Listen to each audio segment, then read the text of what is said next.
everyone. Welcome to Simulation.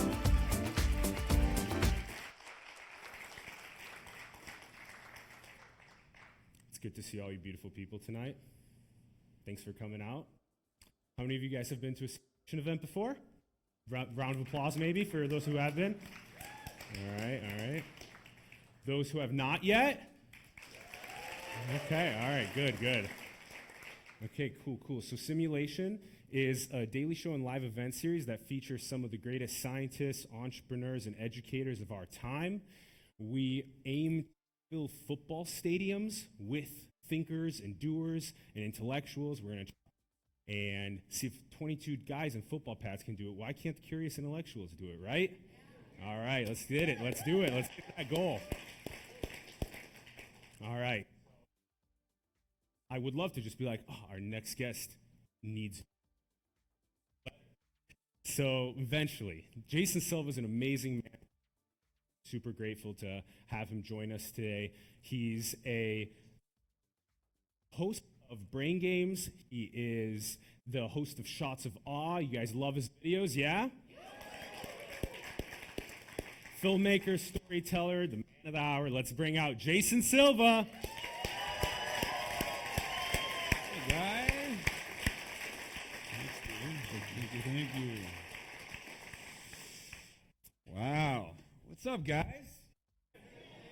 Thank you for coming out. Appreciate having you guys here. And thank you, Alan, for organizing this. I'm thrilled to be here with you.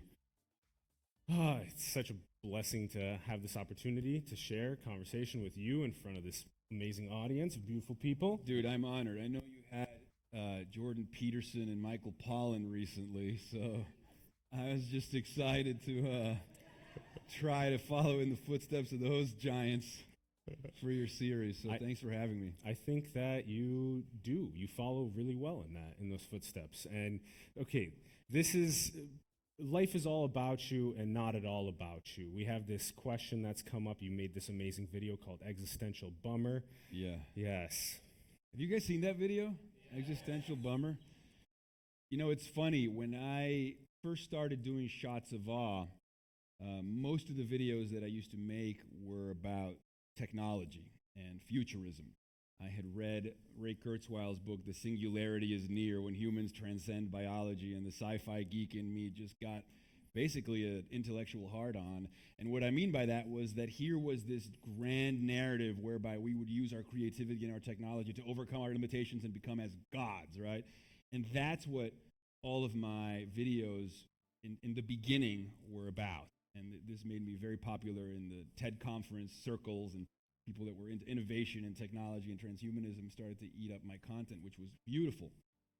Eventually, I partnered with Discovery Digital Networks, which came to me and said, we want to give you the resources to extend these videos you're doing to explore all different kinds of topics.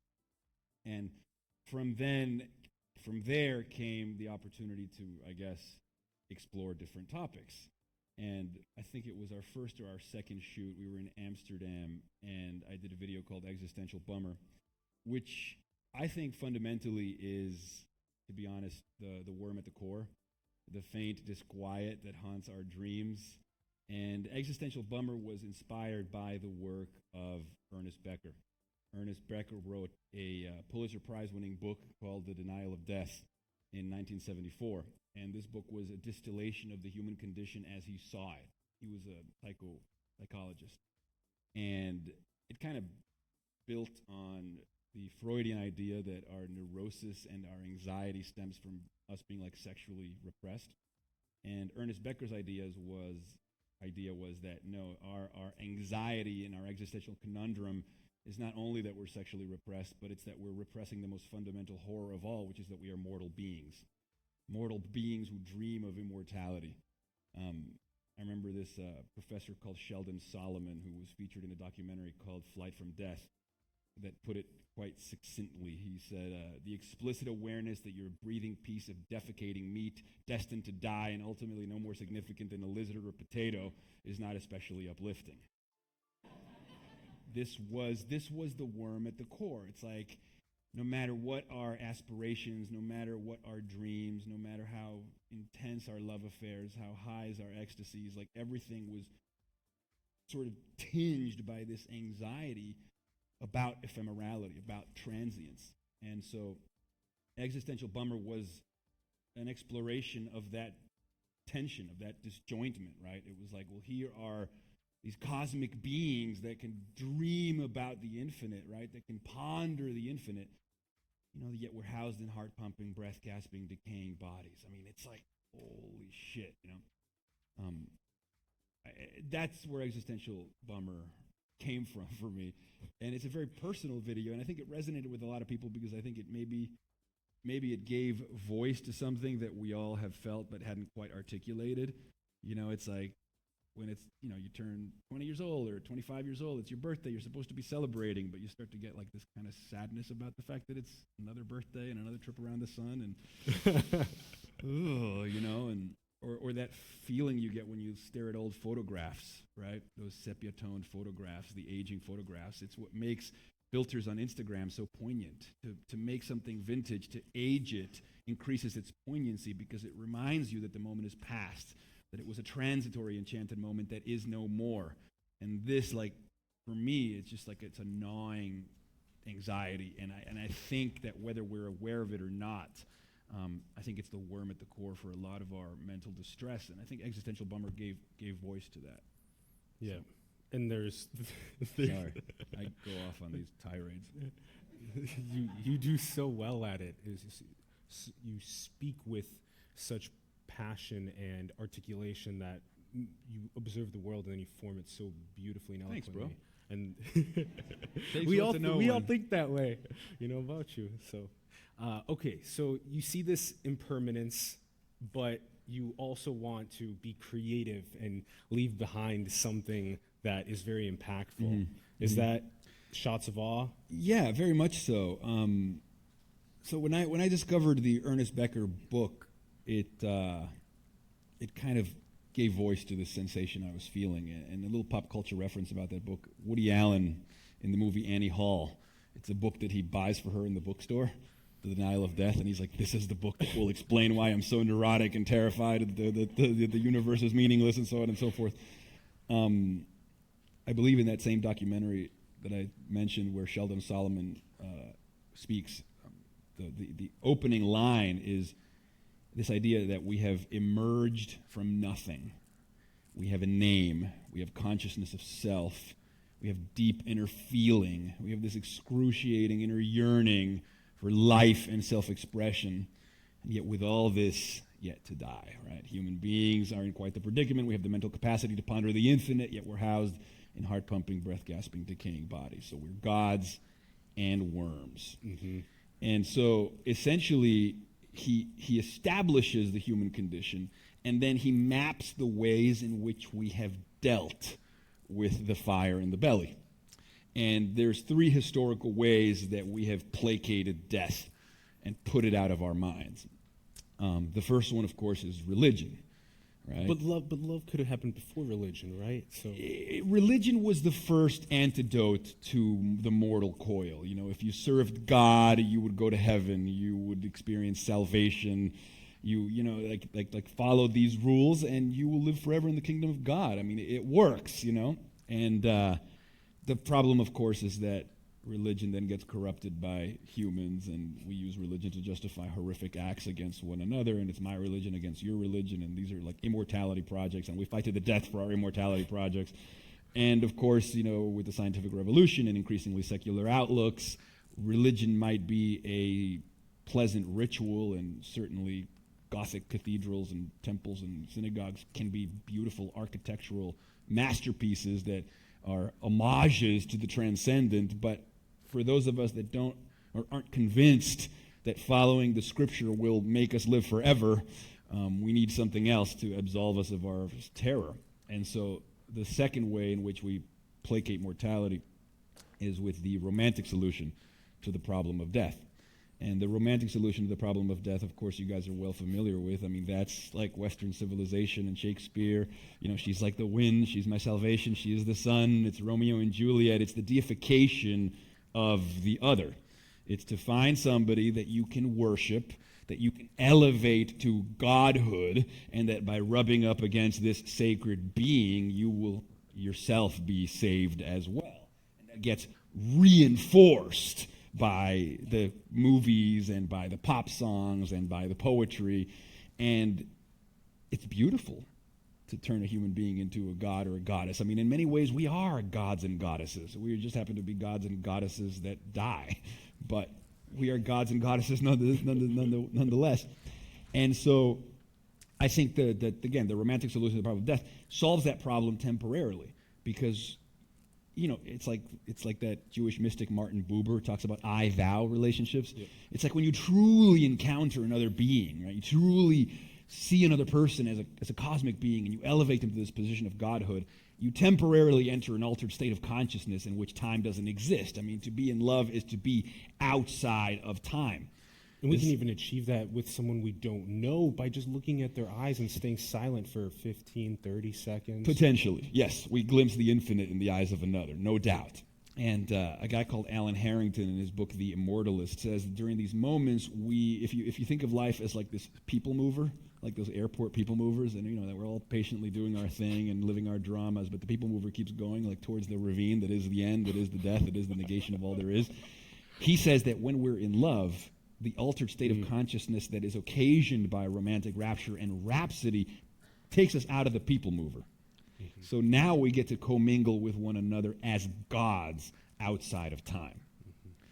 Now, I imagine anybody who's ever been in love, anybody who's ever lost themselves in a beautiful song, knows this feeling very well. We are absolved from ourselves in the rhapsody of love.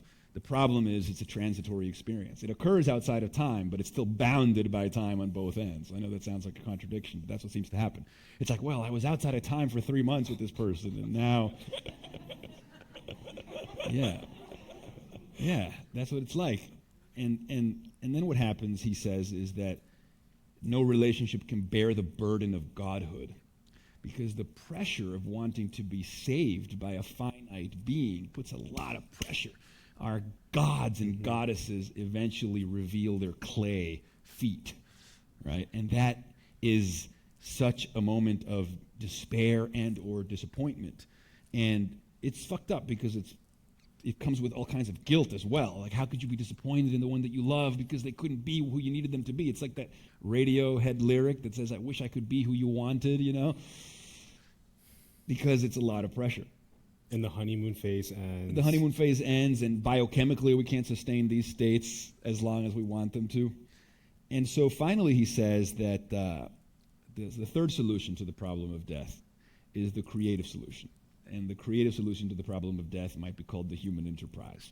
It's what we do with that anxiety. It's how we direct that anxiety towards overcoming limitations, overcoming obstacles, transcending ourselves, building marvelous jetliners and cathedrals and wireless communication technologies, and making transcendent art, and making films, and creating virtual reality experiences, and concocting places like Burning Man where we can actualize the human imagination. I mean, the creative solution to the problem of death in many ways is the transcendence of the problem of death, because by many accounts we have become a geological force in nature, right? Like if you look at the topography of any modern city, this is something David Deutsch talks about in the beginning of Infinity. If you look at the topography of any modern city like Manhattan or San Francisco, that physical topography is a topography that is shaped more by mind and economics and intentionality and culture than by geology. So the creative solution to the problem of death is that our mind and our collective efforts have now trumped geology as a force in nature. So that's like our transcendence of mortality in a way. It's still symbolic ultimately because everybody still dies, but maybe not for long. There's a lot of billionaires in Silicon Valley working right now to overcome death by reprogramming our genetics, which, by the way, will be the most exciting thing ever once it spreads to all of us. Because at first, right, it'll only be accessible by a few, people say. But regardless... shout out to Aubrey de Grey. Aubrey de Grey, you're doing an event with him tomorrow, yeah. But ultimately, Becker says that probably the creative solution to the problem of death, even if it's purely symbolic, even if it's purely metaphorical, even if it's just that you wrote an amazing poem and that you kind of, hurled yourself into the abyss and realized that it's a featherbed, to quote McKenna. Like, there's that can be like the noble act, the creative act that allows you to sort of transcend your death symbolically. And he says it's probably the healthiest response to our conundrum, to live a life full of meaning and full of purpose seems to be the greatest antidote against this despair that currently exists. And then is that distributed evenly amongst people? The ability to be creative. It seems like so many are trapped in the economic and political machine. Well, yeah, I mean, look, if you're hungry, you can't be too concerned about meaning. If you've got to pay the bills, you got to pay the bills. But that goes back to the whole Abraham Maslow and his hierarchy of needs. I mean, all these questions of cosmological significance are a luxury at the end of the day, because it assumes that you were able to feed yourself for breakfast and that you're not dying of some horrific physical ailment. I mean, certainly, I think in some ways, that's why certain parts of the world, maybe that are less wealthy, actually report higher incidences of life satisfaction in some bizarre way. And it's because, like you're busy doing your thing, and you're going to work, and you don't have time to ask these profound questions. So certainly... don't have the toxicity of some of the other things. Yeah, but the point is, I think has. these questions are only going to become more relevant because technological advances and development across the world continues to pull hundreds of millions of people out of poverty all the time. There's this emerging global middle class that is becoming more aspirational and thus is more concerned with meaning, or increasingly will be, and eventually they're going to hit the rock of the privileged, which is what happens when you get everything you want. What happens when you get all the money? What happens when you get the one you loved? And then you realize that's it. The game is over. Actually, Jordan Peterson talks about that really brilliantly. He talks about the importance of the noble aim, and this is something that really resonated with me. He says the noble aim is something that you want to move towards and you want to organize your life around, but you never actually want to attain it. Because if you attain it, the game is over. That's the problem. You want to be moving towards it and always have it just beyond your grasp so that it orients you and it gives you a map of meaning and it gives you a sort of purpose and an orientation, and a compass, so to speak. But, life is not in getting what you want. Life is about fighting for meaning. And it's a lesson that we seem to be learning over and over and over again. When you got that toy in the toy store, when you graduated from middle school, when you got that degree, when you got the job, when you got the car, it doesn't satiate us, And these are short-term goals, and then we get to the next goal. Maybe whatever the long-term goal ends up being, it is to continuously be creative in the world. So maybe things like automation and AI, whatever ends up happening in the future, will enable more people to be creative over time. Well, the problem of meaning is not going away, right? I think I've read some reports that really developed societies like in Scandinavia and all these places where socioeconomic anxiety is minimal and it's a very egalitarian society and people have most of what they want. They have all these social cushions, but nonetheless the problem of suicide and all this kind of stuff is really fucked up. And I think that the problem of meaning is going to be more and more of a problem, even as we become wealthier as a society potentially. And the guy Yuval Harari, who wrote *Sapiens* and *Homo Deus*. Literally the best book. He says he wrote an article about finding meaning in life in an age without work. Because his prediction is that our worst fears about technological automation robbing us of our jobs, but also of our life purpose and meaning, is a very real thing. And now, on the optimistic front, yes, increasing advances, exponential advances in technology and artificial intelligence and all these things will eventually create a world where people don't have to work, where the AIs will be able to take care of most of what everybody needs. But it's going to leave all this empty space in people's lives. And so what are we going to do to fill that space, And he says that we're actually going to probably fill that space in video games, virtual reality. Virtual realities. Yeah, but here's the thing. He says that we already give meaning to our lives with virtual realities, such as culture, identity, religion, your name. I mean, these are not biological truths. These are cultural, virtual realities, and nonetheless we use them to fill our lives with meaning and purpose, supposedly. So he predicts that in the future, virtual reality systems will be fully immersive, indistinguishable from the real, and we will be able to lose ourselves in those worlds and undergo the kind of mythological heroes' journeys that Joseph Campbell vividly writes about, or that our favorite films beautifully map out. I mean, wouldn't you want to be Neo in The Matrix and fucking rock it out forever?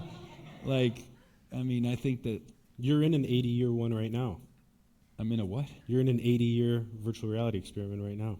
Potentially, if this is all a simulation, as your event postulates. But then you get to design your own virtual worlds, and you get to tweak and play with the different variables and enter them. And look, there's no doubt. I think that the tragedy of the human situation is that we are these exquisite, sensitive, thoughtful artists and poets, who have the capacity to imagine so much and to dream so much, and either A, we don't have the opportunity to express that beauty, that ecstasy, that yearning because of economic reasons, but also because of physiological reasons. Maybe you had to work most of your life and then you got an illness, when you were 25, You studied philosophy, and that really puts you into a point of where you were at when you were in your 20s, and other people don't study philosophy and they're working lots of jobs, and so that also makes potentially less creative beings. Yes, I mean, I studied philosophy because I was lucky. I had a mother who was an artist who kind of encouraged me to do what I loved, but I'm aware that that's a privilege, for sure. Yeah. The more that we can mold these minds into the world to understand what you're teaching right now about the existential bummer, I think more people will seek that creative unleashing into the world. I hope so. Okay, so we have this problem. Yeah, the human condition is problematic. Yes, we live in an age of incredible abundance, incredible opportunity, but also increasingly high levels of despair. The burden and the gift of consciousness is a double-edged sword. Yeah, right. It gives us this immense capacity to create and to express ourselves and to do everything we've done. Look how far we've come. Look how fast we've gotten here. At the same time, it makes us uniquely aware that we are finite and we are limited.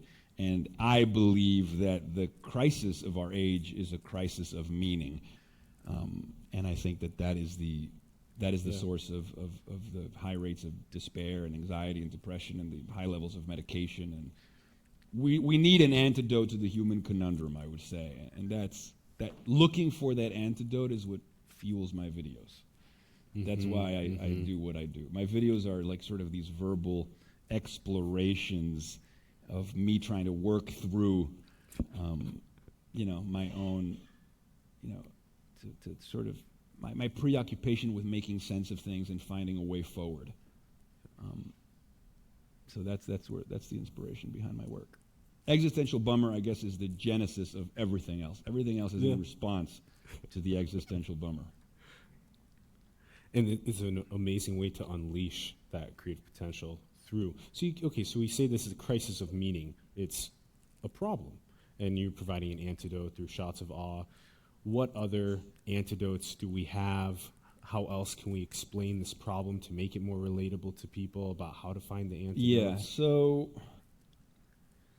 one of the ways that I think we can, the diseases of depression and anxiety are both characterized by excessive rumination, right? Our inability to get out of our heads. Again, the burden of self-consciousness is that we're thinkers, but when thinking can also become oppressive, because in the face of death, we can be paralyzed to act, like to be fully naked and trembling before the cosmos is a scary thing. And so it can send us into these loops of despair, this excessive rumination and self-consciousness, which characterizes anxiety and depression. Anxiety is too much possibility, and I'm terrified, and I'm being torn apart, by fear. And depression is the walls are caving in, and I'm stuck in this small reality, and I can't transcend it, and so on and so forth. But both of them are characterized by excessive rumination and self-consciousness. And so one of the ways out is to get out of our heads.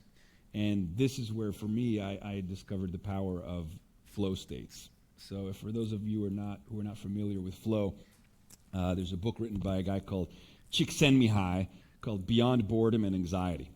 And most of us oscillate, for the most part, between these two states of mind, boredom and or anxiety.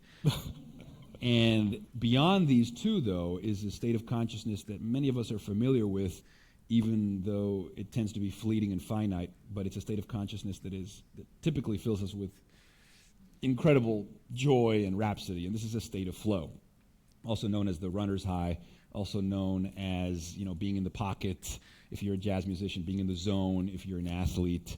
And Stephen Kotler and Jamie Wheal, who are the founders of the Flow Genome Project, they describe flow as a state of consciousness in which you feel your best and you perform your best, right? So think about that, right? It's a state of mind in which you feel your very best, so you're blissed out, but also your levels of performance in whatever the task at hand is that triggered flow go through the roof. So if you're a writer, that's like when you completely lose yourself and 5 hours feels like 2 minutes, and you wrote the best thing you've ever written in your life, and you feel amazing, and you're energized, and you're pumped, and it's like, give me some more of that. If you are a musician, it's when you go on some improvisational solo, and you had an out-of-body experience. You were like in the audience watching yourself, and you couldn't believe what you were doing. I certainly feel flow sometimes when I do my videos, in that it just totally feels like, the word ecstasis means to be beside yourself, to be outside yourself, so it really does feel like you've moved out of your own way. It reminds me of the movie Black Swan. You guys seen that movie, Black Swan? Mm-hmm. It's a wonderful line where the choreographer is telling her, the only thing standing in your way is you. Yeah. But that's a metaphor, right? But it's a metaphor saying the only thing standing in your way is the dorsolateral prefrontal cortex, which is the inner critic, the inner Woody Allen that's constantly self-doubting everything and saying, oh, it's all for nothing because we're all going to grow old and die one day. Or, oh, it's all for nothing, you'll never make it. Or, oh, it's all for nothing because you're not good enough. You quiet that, and then something else emerges. A more curious you, a more open you, a more present you, right? And people experience that as relief. They experience that as liberation. And it turns out that when you're in these states, pattern recognition goes up, lateral thinking goes up, risk-taking goes up. So you find yourself doing things in spite of yourself.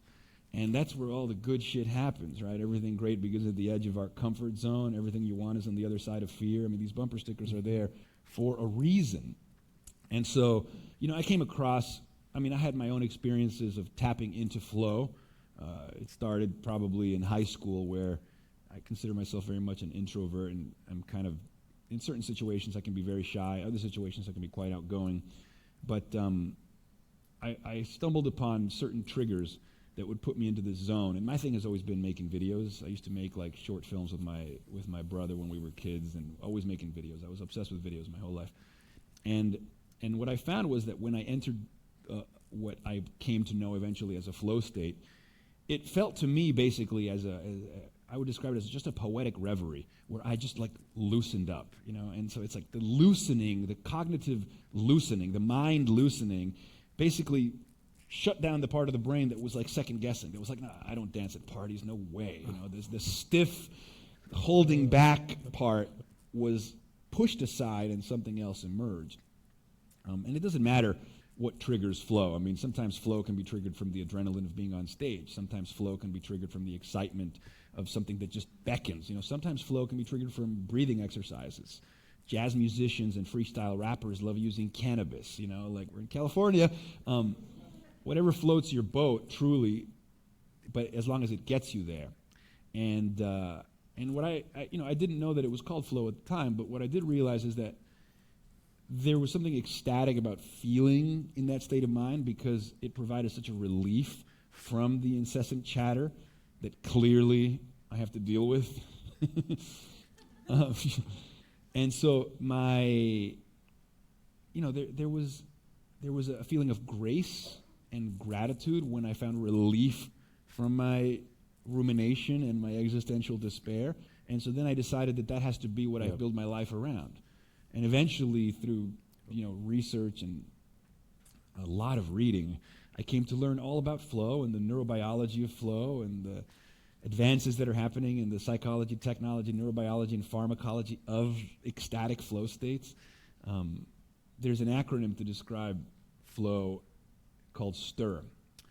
Selflessness, timelessness, effortlessness, and richness. So when you're in flow, Your sense of self vanishes. That's the inner critic. Your sense of time, how time is regulated in the brain, gets shut down. So time dilates, and the terror of the passing moment is no longer there. At least you're not aware of it. And finally, richness, information richness. You have access to more data because all the cul-de-sacs and error messages of the rumination are pushed aside. So that's all you have to remember. Stir. Selflessness, timelessness, effortlessness, and richness. And that's flow. And of course, whether it's a surfer, an athlete, a musician, people who build their lives around their flow report the highest levels of life satisfaction.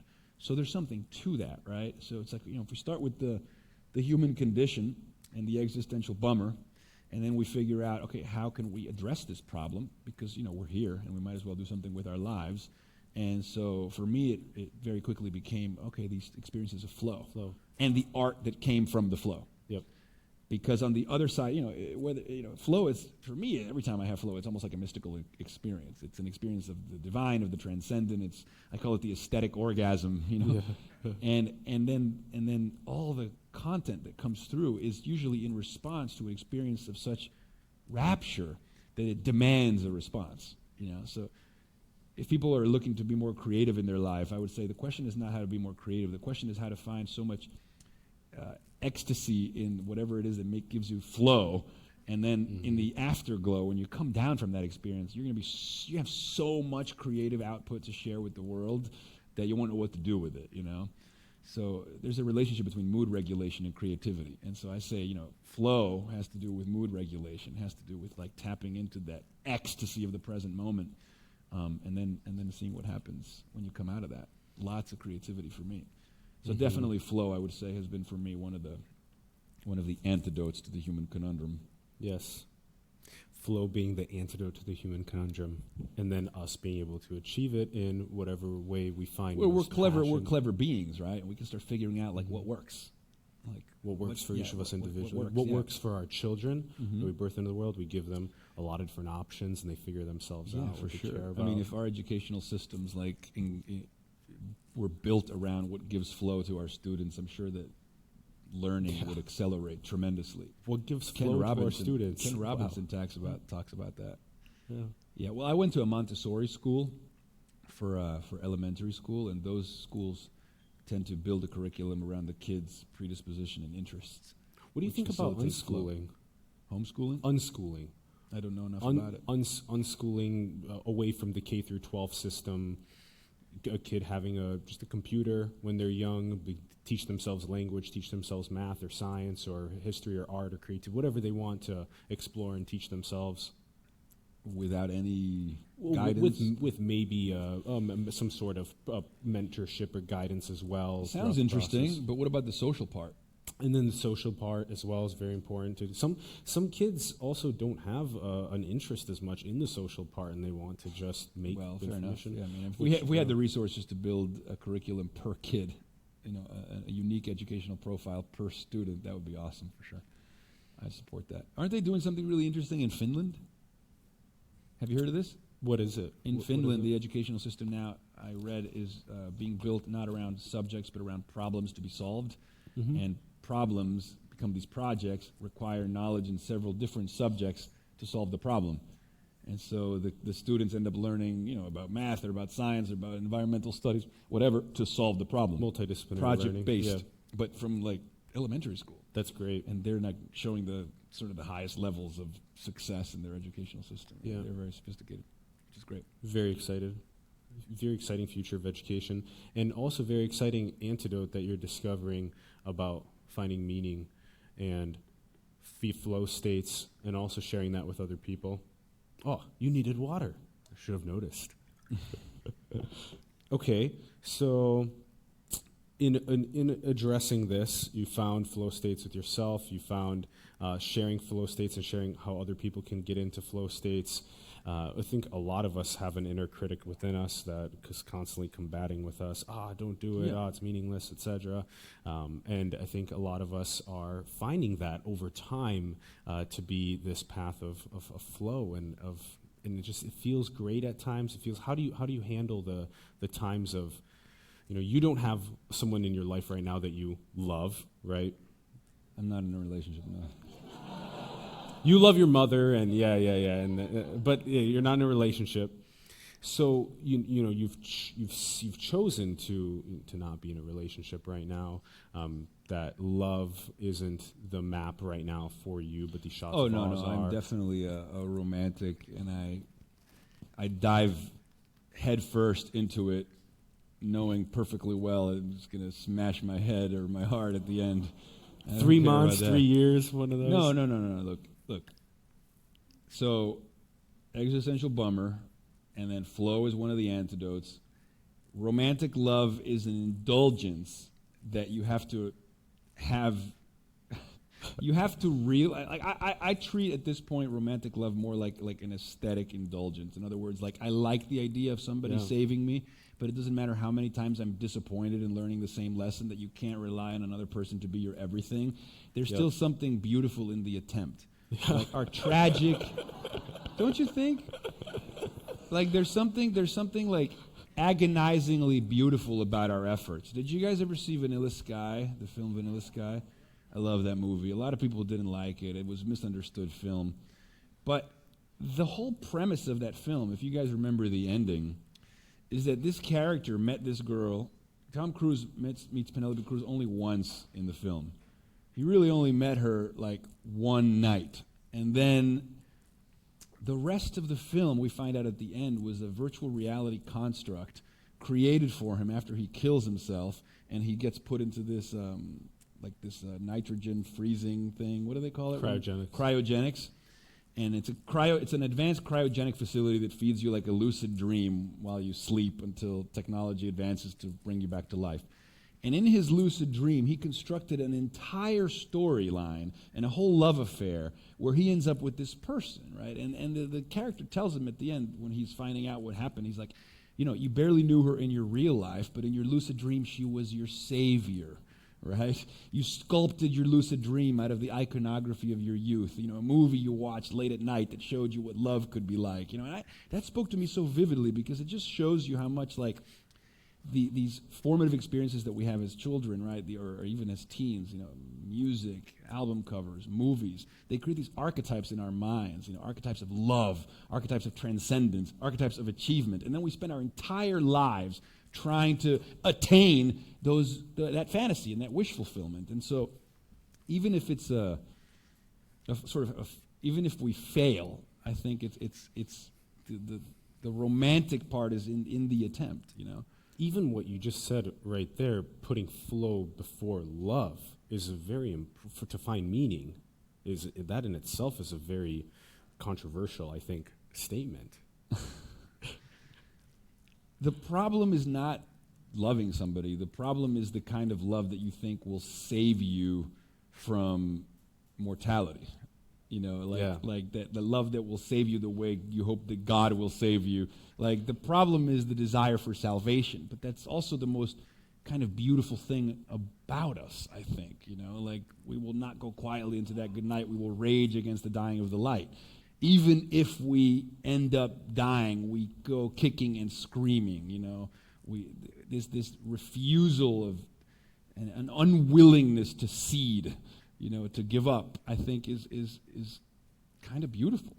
And they don't need to be contentious. You can find flow and then also find love and be super happy in life. Okay, how about what is this? Okay, so what about the Buddhist perspective on things?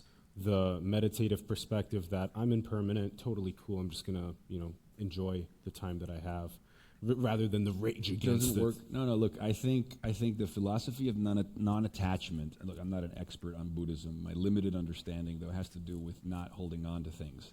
Yeah. And embracing a philosophy of non-attachment. Because attachment is supposed to be bound to the ego, and if you transcend the ego and you don't have attachment, you suffer less. Yeah, and my intuition is you suffer less, but you also feel less. You love less. You desire less. You agonize beautifully less. You express yourself intensely less. Interesting. And so I think that the art that moves me is the art that arrests me, is the art that transforms me, is the art that pains me, is the art that gives me a gnawing feeling in my stomach. Like I like the push and pull, the ecstasy and the agony. I think it's what makes us us. I think it's romantic. Maybe I'm slightly masochistic, but I'm incompatible with the idea of non-attachment. You know, when I look at my family, people that I love, friendships that I love, places that I love, like I love those places and those people so much it hurts, right? The music that I love, sometimes I listen to a song and I love the song so much and I'll get sad from just the thought that I don't have eternity with which to listen to this song for. You know, like I watch a film like Inception and I'm just like, oh my God, I just wish that I could watch this film like once a week for the next million years, you know? Like I get off cognitively from art, from ideas, and from things that the whole notion of just letting that go is just incongruent to me. But to each his own, right? Can there be a feeling of ecstasy with meditative feelings as well of not attaching to that feeling of ecstasy? But you tell me. I don't know either. I made a video of every insight I've ever had because I didn't want to just let it go. If I would have just been non-attached to I would have just like, you know, meditation sometimes tells us, you know, watch your thoughts, but don't be attached to them. Certainly some thoughts are not useful to attach yourself to, but every video that I made started with a thought. Every video started with a thought I did not let go of. Yes. It was a thought I became obsessed with. I wanted to make sense of it. Yes, I wanted to tile it with language. Share it. Know? And making the video was like a kind of psychological exorcism, and it was only through the act of making the video that I finally was at peace and could let it go. But see, now I haven't let it go. Now it's a thing that exists forever in tangible form. So it's my battle against ephemerality. All art is a battle against ephemerality. So I don't know. I mean, this non-attachment thing, I don't get it. I think it's a way to placate ourselves against the fear of death is what I think. Mm-hmm. It's a deathist rationalization that in the face of no other choice, you know, maybe the healthiest response is to find some noble acceptance. Like, oh, well, you know, it's God's will for this person to die a horrific death of cancer. It's God's will, you know, it's what God wanted. I don't buy it. I think it's a freaking tragedy. I think illness is a tragedy. I think death is a tragedy, you know, and we also don't know what happens after death. Well, hey, I'm sort of envious of people who are convinced of an afterlife. I'm envious for their peace while they're alive. But I just, you know, I can't convince myself. Doesn't mean that I can't be agnostic, but being agnostic doesn't rid me of, you know, the despair associated with infinite nothing. Okay, so if you do get to live longer, and we have this era of transhumanism approaching us, do you enjoy the moment, or do you have like every one out of every 5 of those moments you have to record and publish? There's a guy called David Pierce. He wrote this whole online essay called The Hedonistic Imperative. I don't know if you guys are familiar with the Hedonistic Imperative, but he basically advocates for an engineering of a technological approach to engineering to radically extend human lifespan and eliminate diseases and eliminate suffering. He has this whole idea called paradise engineering, and the abolition of suffering. And he basically says it's like, let's do a collective human project like putting a man on the moon to eliminate human suffering from culture. Yep.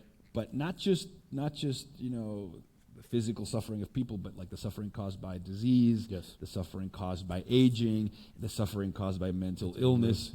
He himself says that the MDMA-like state of consciousness is a model for the perfect human state. The problem is that MDMA is in taking too much can be sort of toxic. Even though it's amazing for psychotherapy, it's not something you can do every day. But he envisions advances in biotechnology and psychopharmacology to eventually reprogram the mind, you know, at the level of neurons and neurotransmitters to engender a new baseline. And the new baseline will That's be pretty something more intense. similar to an MDMA-like state, is what he says. That's the new baseline. Yeah, yeah. And well, there's some people that have there's a syndrome called Williams syndrome. They sometimes call it cocktail party syndrome, and it's actually very similar to the MDMA-like state. The problem is these people are so trusting and so loving with perfect strangers that they can be taken advantage of. Yeah. So everybody has to be on the same vibe in order for it not to be potentially dangerous for the person who has it. But the point is that there's a lot of different modalities of consciousness that are possible. So many altered states of consciousness mediated by different types of drugs hint at the different possibilities for phenomenology. This is just but one of millions. This is the one that has been selected for in this kind of Darwinian, competitive, survival-based, guarded, vigilant modality that we need right now to always plan for the future and prepare for the worst and so on and so forth. That's been selected for. But maybe that's not what we need in the future. Maybe in the future, AIs take care of everything and human beings hang out and make art, and the kind of consciousness that is required is one that facilitates being in the present. Michael Pollan, in his new book, How to Change Your Mind, he talks about the psychotherapeutic benefits of psychedelics, in therapeutic settings to address the pathologies of anxiety and depression. And the book starts out with this idea that's fascinating. He says that the human brain, as it exists now, is like an artificial intelligence program. It takes in data from the present and compares it with data from the past and uses that to make predictions about the future. So we're like an artificial intelligence program making predictions. The brain is a prediction machine. And so what that creates is essentially a sense of impatience with lived life, a perpetual ADD, and living life in a kind of constant future tense. He says the funny line is, the good news is I'm seldom surprised, the bad news is I'm seldom surprised. Right? Because you're always predicting the future, you're always sort of a little bit vigilant, not quite present, because always on to the next thing. And so the good news is, nothing ever catches you off guard in a bad way. But equally bad is the news that nothing ever catches you off guard in a good way. You're never surprised, you're never delighted, you're always kind of jaded, the been there's and done that's of the adult mind. And so then he says, one of the things that commends travel, beauty, and certain kinds of drugs is precisely the fact that they block all signals forwards and backwards. So here you are tweaking the way the baseline works, and by blocking all signals forwards and backwards, backwards memory, right, and forwards is pre-modeling the future, you get rid of those signals and you're hurled instead into what he calls the astounding frontier of the present, a present that is literally wonderful. Wonder being precisely the byproduct of that unencumbered sense of first sight, the childlike wonder, the virginal noticing of the sensate world that is characterized with poetic rhapsody and inspiration and awe, and how awe has all these cognitive benefits. I mean, how nice would it be if we could reprogram ourselves so that our baseline was William Blake, right? To see the world in a grain of sand, and heaven in a wildflower, and hold infinity in the palm of our hands, and eternity in an hour. I mean, don't you want to live in that state? Don't you want to live inside of a poem? Don't you want to live inside of a pop song? It's possible, right? It's just we have to get our fucking shit together, right? We have to fix things. We have to get rid of inequality, economic inequality. We have to deal with people who are homeless and dying and suffering on the street. We have to address the grand challenges of humanity, which we could already do today if we just had the will.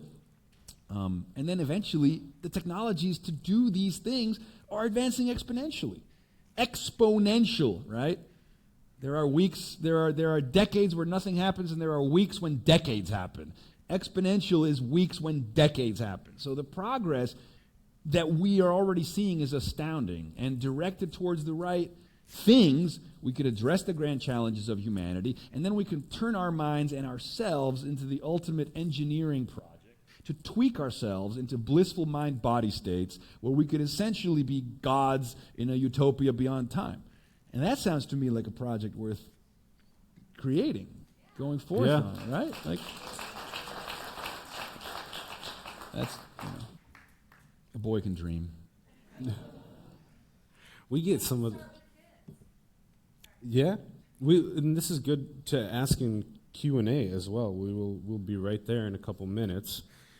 So So stopping and smelling the roses, when you're on the beach, really loving the shells and the rocks. There's so many of these amazing examples. When you look at your mother, look at her like it was the first time that you looked at her, your partner. Just that state of not looking at the past, not looking at the future, being right there. I mean, some of the greatest moments that a child has are precisely because he's unencumbered by responsibility. You know, like we also organize our society in a way that doesn't permit us to be very present, right? You got to hustle, and you know you got to be in an anxious state to get ahead. You know, and we've inherited that from the anxious states of being ahead. You know, when we lived in the savannas of Africa, we had to be one step ahead of the predators, and now we have to be one step ahead of our competitors. You know? It's the same thing, but you know, don't you? It's that even a blade of grass becomes a magnificent world in itself if given proper attention. Like if we were freed from the constraints burdening that limited faculty of our attention, maybe we could redirect it towards just the miracle of being alive, right? Yeah. Consciousness itself could be more indulgent upon its capacities to contemplate, you know. I often, I'm like a quote hoarder. Yeah. But the reason for that, you know, my mother's a teacher, and she's taught for 40 years high school literature, and in her classroom walls, she always had beautiful quotes written like really big all over the walls, right?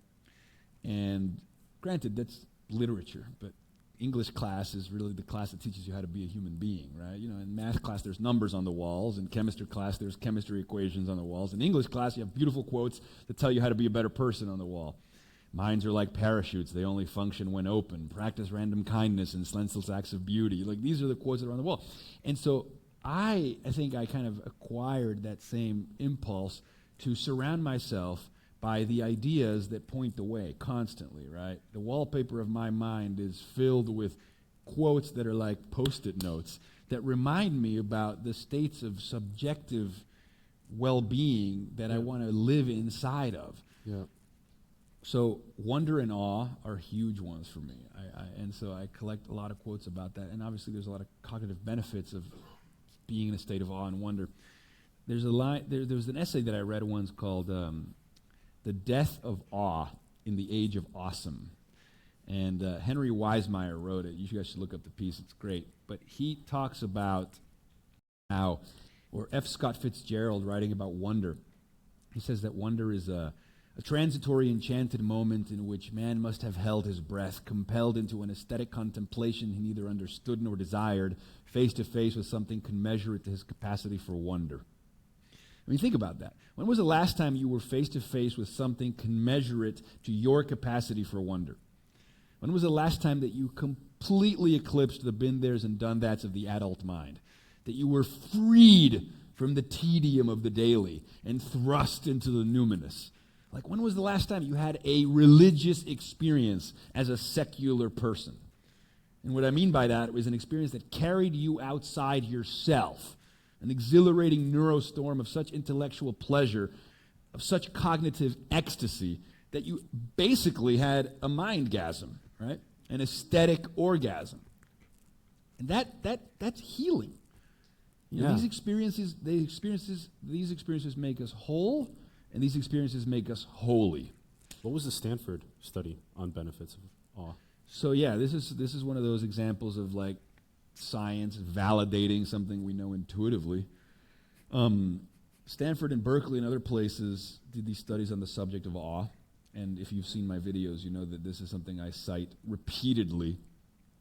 But basically, awe is an experience described as one of such perceptual vastness, right? Such perceptual expansion that the mental models of the world that you usually rely upon to categorize things that's happening to you, it's the been there's and done that's of the adult mind. It's like, oh yeah, that's a light. Oh yeah, that's a person. Oh, yeah, I've seen those kinds of shirts before. Oh yeah, it's just another sunset, right? But occasionally you encounter something that's not in your maps as of now. Those maps you've built throughout your life to categorize and put things into order, you encounter something that doesn't fit into those maps.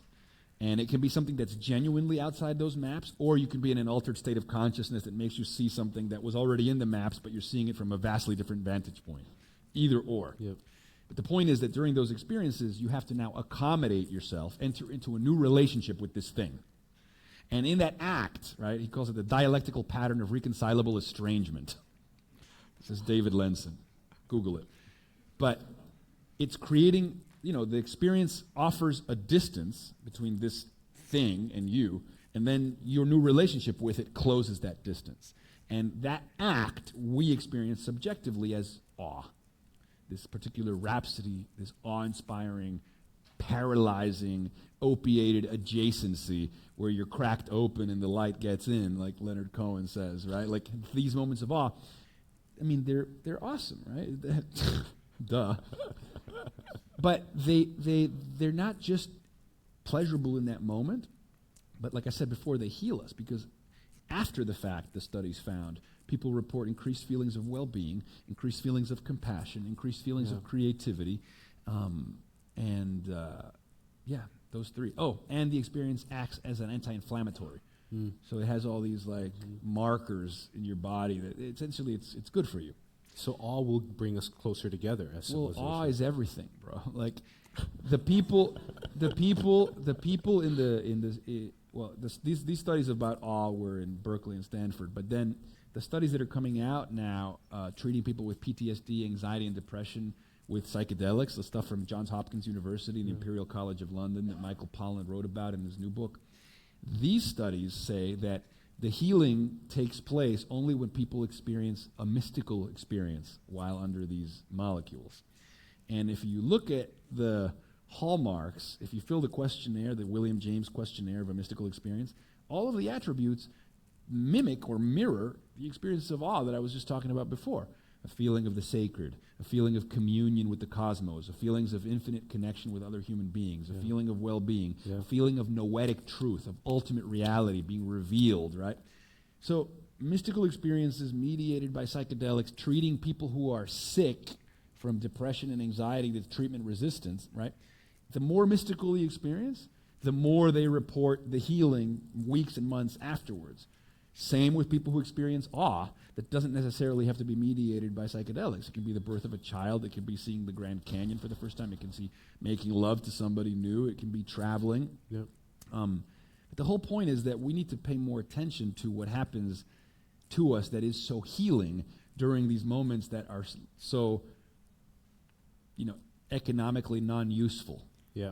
Right? Because, right? You get obsessed with that flower. It's not bringing you $1,000. No.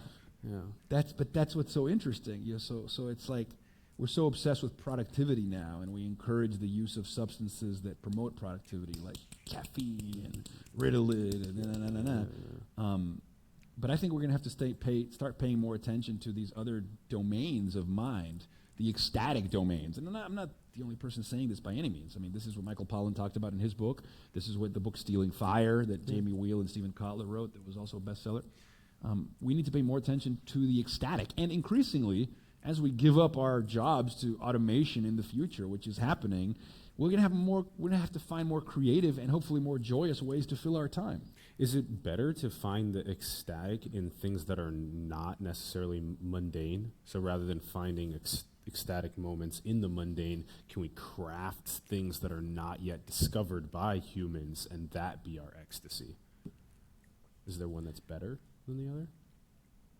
I mean, for me, the ultimate one would be something like the end of the movie Contact. Yeah. Like, if we were able to make a portal to the other end of the galaxy and witness celestial events outside of space and time and talk to aliens, that would be pretty awe-inspiring. One of my favorite lines about that movie is precisely when she says they should have sent a poet. They should have sent a poet. Yeah. Carl Sagan, man. Yeah. But yeah, man, I mean, that's what we need to start doing that. Like, journeys without and journeys within, right? Let's go explore the solar system, and let's create virtual reality engines in combination with new entheogenic molecules and explore the inner solar system too. Yeah, there it is. I'm more interested in what's next in terms of that. Like, what's the next baseline? What's the next baseline? Also, what's the next level of like immersive art? Like what happens when immersive theater meets VR, meets like maybe certain molecules that make you more suggestible and facilitate the suspension of disbelief, you know? And that because, you know, the sky's the limit, I think, in terms of the future of art, you know? So within this art, 500 years ago, we saw Michelangelo take years to sculpt the Statue of David, years to make the Sistine Chapel. 500 years later, we are so heavily addicted to instant gratification. Are we gonna, how do you see us transcending that? You're talking about the consequences of increasingly limited attention spans because we're always getting hit with like the next dopamine hit on the top of our social media feed. We used to spend years making one piece of art, and what? Well, he did. Well, a lot of people did. There are tapestries, paintings, sculptures, film. Sure. These things used to take years. Yeah, I mean, I guess the consequence that now everybody can participate in the global conversation, whether it's by writing or publishing or making art, means everybody has access, but it also means there's more noise and more mediocrity. Yes. Not everybody's a Michelangelo. So that's like the trade-off, right? Everybody has a voice, but a lot of like non-interesting voices crowd your feed so that you barely ever see anything magnificent anymore. But everybody has a voice. That's the high noise. So maybe I don't know. Maybe that's maybe the role of curation, and maybe there needs to be a new focus on excellence. Yes, you know, and that can be how we transcend it. Yeah, the short-term addictions that we have. Okay, as you were talking about the cosmic perspective, we do like to ask a couple questions on the show. Do you think we are alone in the cosmos? Have you guys heard of the transcension hypothesis? No? Okay. Explain for us. So it's a good theory to account for Fermi's paradox. Fermi's paradox is the one that says that given the size of the universe, of even the observable universe, and given the preconditions that potentially are there for life, how come we see no evidence of intelligent life, right? We found all these Earth-like planets, all these things in the habitable zone, and then you just infer the rest using some mathematical equations about scale, and you're like, wow, there should be plenty of advanced civilizations, and yet we see no evidence of it. That's Fermi's paradox, right? There should be, but there isn't. And so the transcension hypothesis is an answer to that paradox. And basically it says the following. If you look at our own evolution and our technological advancement, it goes in two directions. It goes outward as we spread across the planet and make massive cities and make airplanes and then make rockets and go to the moon. Like there's this outward expansion of our technological scaffolding, right? Like a spider's web, like spreading out potentially into the universe. Yet simultaneously, there's this inward expansion as we make denser and denser computational substrates, right? The chips keep getting more powerful, the processing capacity gets more powerful and infinitely smaller until you eventually might get to what he calls femtoscale computing, which is computing that's like computational density that's on the size of like black hole-like dimensions of computational density, okay?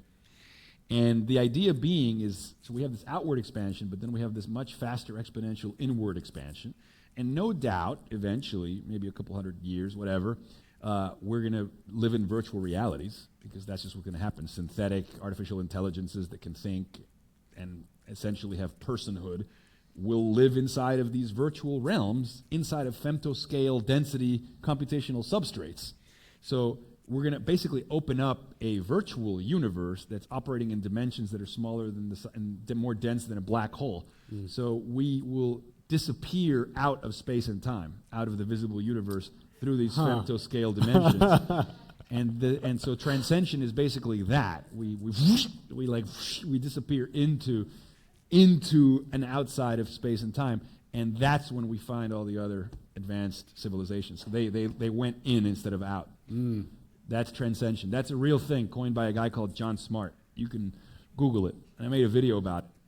So I think that's probably the best plausible account for why we haven't found the aliens.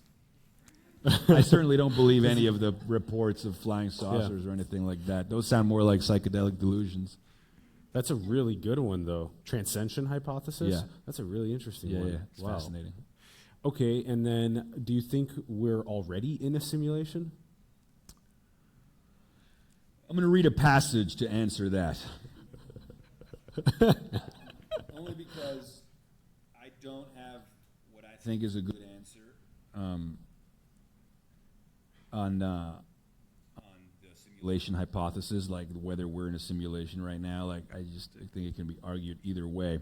But one of the things that You just argued for transcension hypothesis.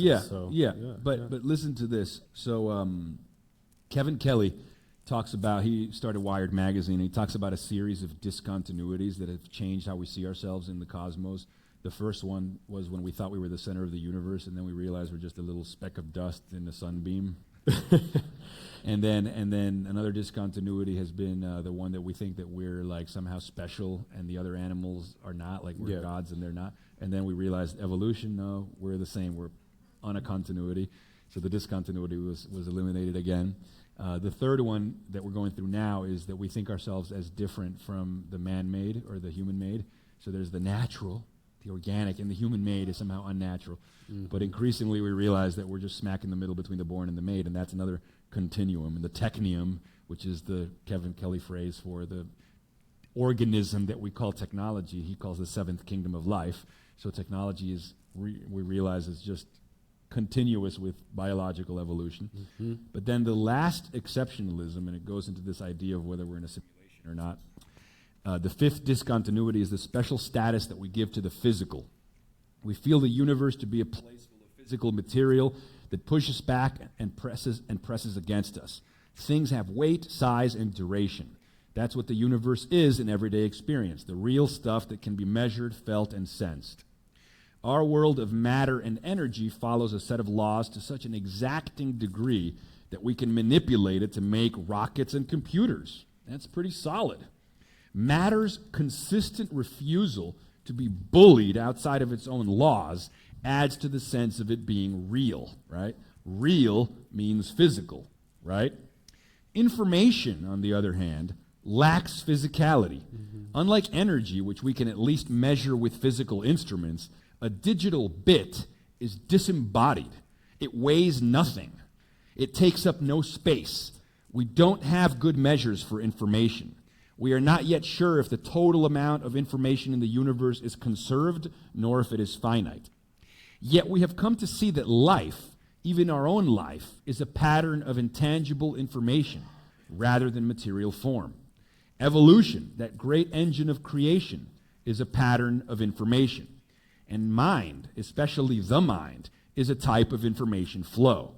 So we know that the most powerful forces in the universe that we are aware of are constructed of the most intangible things we can detect, bits. There stands the discontinuity, atoms versus bits. But lately, physicists have begun to suspect that atoms themselves are composed of information in some way that we don't understand.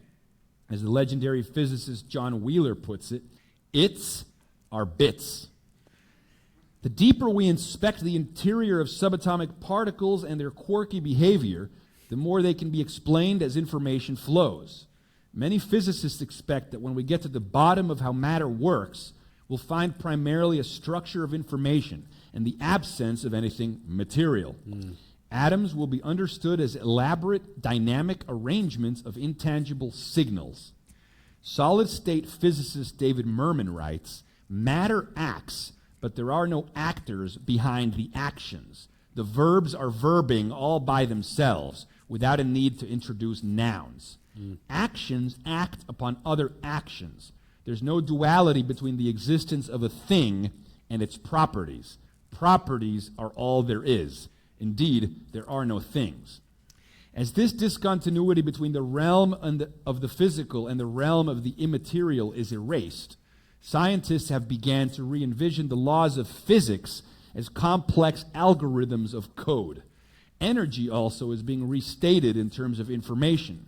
The pulsating stars and iron planets will gradually be seen by science as wisps of intangible nothings.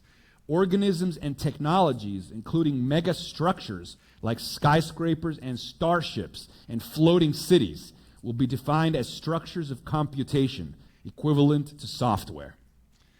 So if that's the case, then yeah. Yeah, I'm really happy that you read that. Jason, last question, and we'll open up for Q&A. Last question is, what do you think is the most beautiful thing in the world? Whew. So I recently, I underwent an experience of psycholytic therapy, which is with a nurse who has a degree in psychedelic-assisted psychotherapy to take care of me, to address some related issues that I had with anxiety, as you know, I deal with. And one of the things that came to mind during that time was that the most, not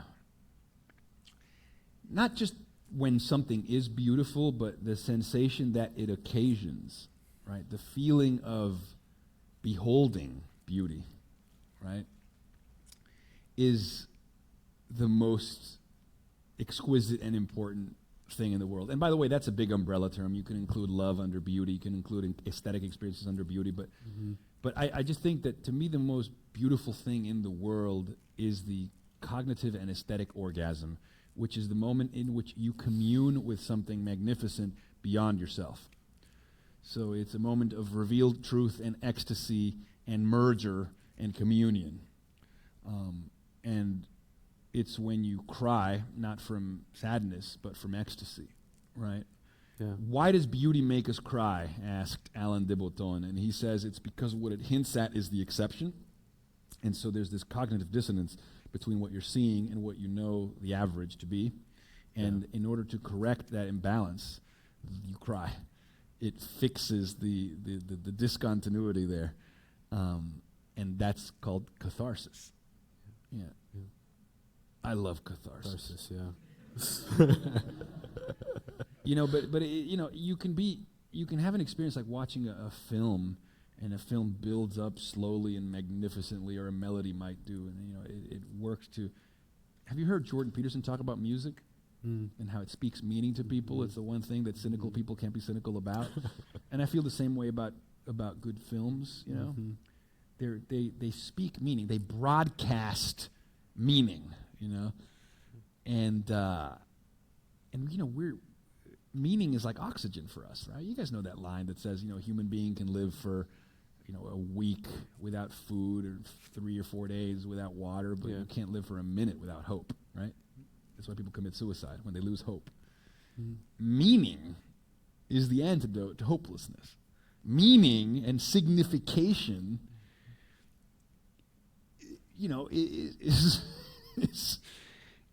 is everything. And so the capacity of music and cinema to the way it delivers meaning to us, the way it patterns it, like melodically, and then like spoon feeds it to us, is almost tantric in a cognitive way. It's to me it's everything. And to regularly submit, talk about surrender, the ecstatic surrender to a work of art, to a work of meaning, I think is the greatest possible indulgence that we can give ourselves amidst the cosmic tragedy of being finite beings who dream of immortality. So that's like the temporary fix until the singularity makes us all immortal and saves us. So yeah. What a wonderful conversation, Jason. Just super blessed to have had you in San Francisco. I've been here. We all greatly appreciate you and love your work so much. And we hope to see you again very soon. Thanks, bro. Thank you. We take some questions. Q&A now.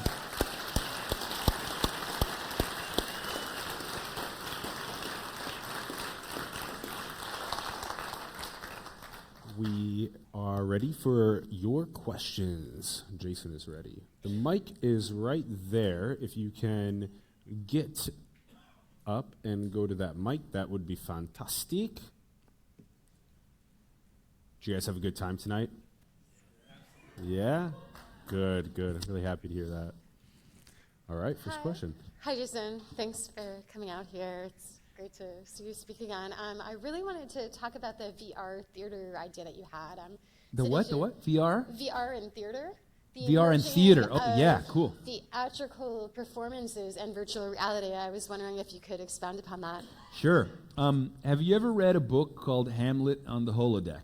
Hamlet and the Holodeck? I have not. No? Okay. So Janet Murray wrote this book, The Holodeck from Star Trek, you know, that room where you go and so Hamlet on the Holodeck is a book about immersion, which is the word that we use to describe that magical feeling when you assume the mediated reality.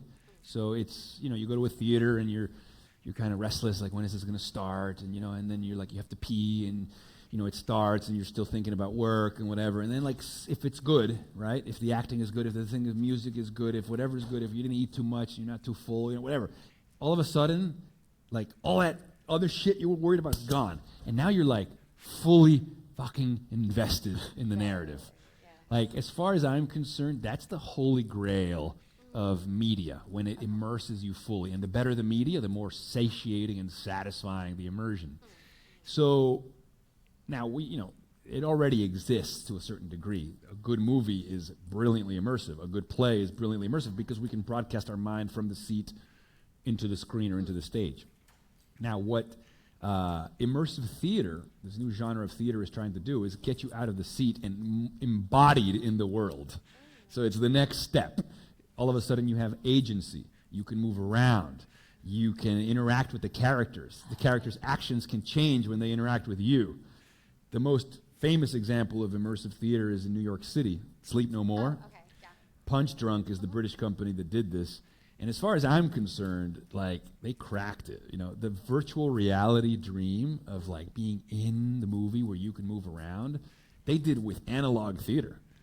So, I mean, this is some kind of hybrid of, like, Hitchcock and Macbeth, and it takes place in an abandoned hotel, and it's 7 floors, and you go in wearing a mask. Nice. That's what, like, distinguishes you from the actors. So all the audience is wearing these, like, eyes wide shut style masks, and the whole thing is super eerie. The stage design and the lighting and the music is magnificent. You're hurled into the world, and then the actors that are sort of dance performing a version of Macbeth all over the hotel, but you never know from where and how or when. So you're just lost in this world, and occasionally pieces of performance, you stumble into pieces of performance while exploring, and then you can follow the actors around or you cannot. But the feeling is very much like being in a lucid dream, you know? I can't wait. Yeah, and so the idea being that eventually this kind of immersive theater where the audience has participation and agency will be combined with things like augmented or mixed reality interfaces, where you can wear like some kind of, you know, maybe those lenses that came out that can put digital artifacts and add elements to that. And then there's also the idea of like fully immersive virtual reality where you're sitting in a chair or you're on a treadmill and you can walk around some kind of a world. But I think that has a ways to go before it can be as dynamic as the analog version. Awesome. You just grab the mic and move it up towards you, like, yeah, the stand, yeah, perfect, just like that. Thank you. Hey, Jason. Hey, man. I'd say, the first thing I'd like to ask is, I thought this was going to be where you were going to chronologically show your shots of awe and we're going to get to view it, which is not the case. So, as a fan, will you be willing to do a shot of, like, to freestyle something like that in front of us, like in real time? Because we came to see Neo. We want to see that person. The other thing I wanted to say is in the field of electronic music, you can go anywhere in the universe. And as a futurist, have you ever thought of maybe doing a narrative to guided meditation or thinkitation so that we can view some type of meditation in your world where we go into an altered state with maybe binaural beats that slow our brain waves or put us in an altered state so and we hear you? Because it would be a waste for you to never do that. I hear you, man.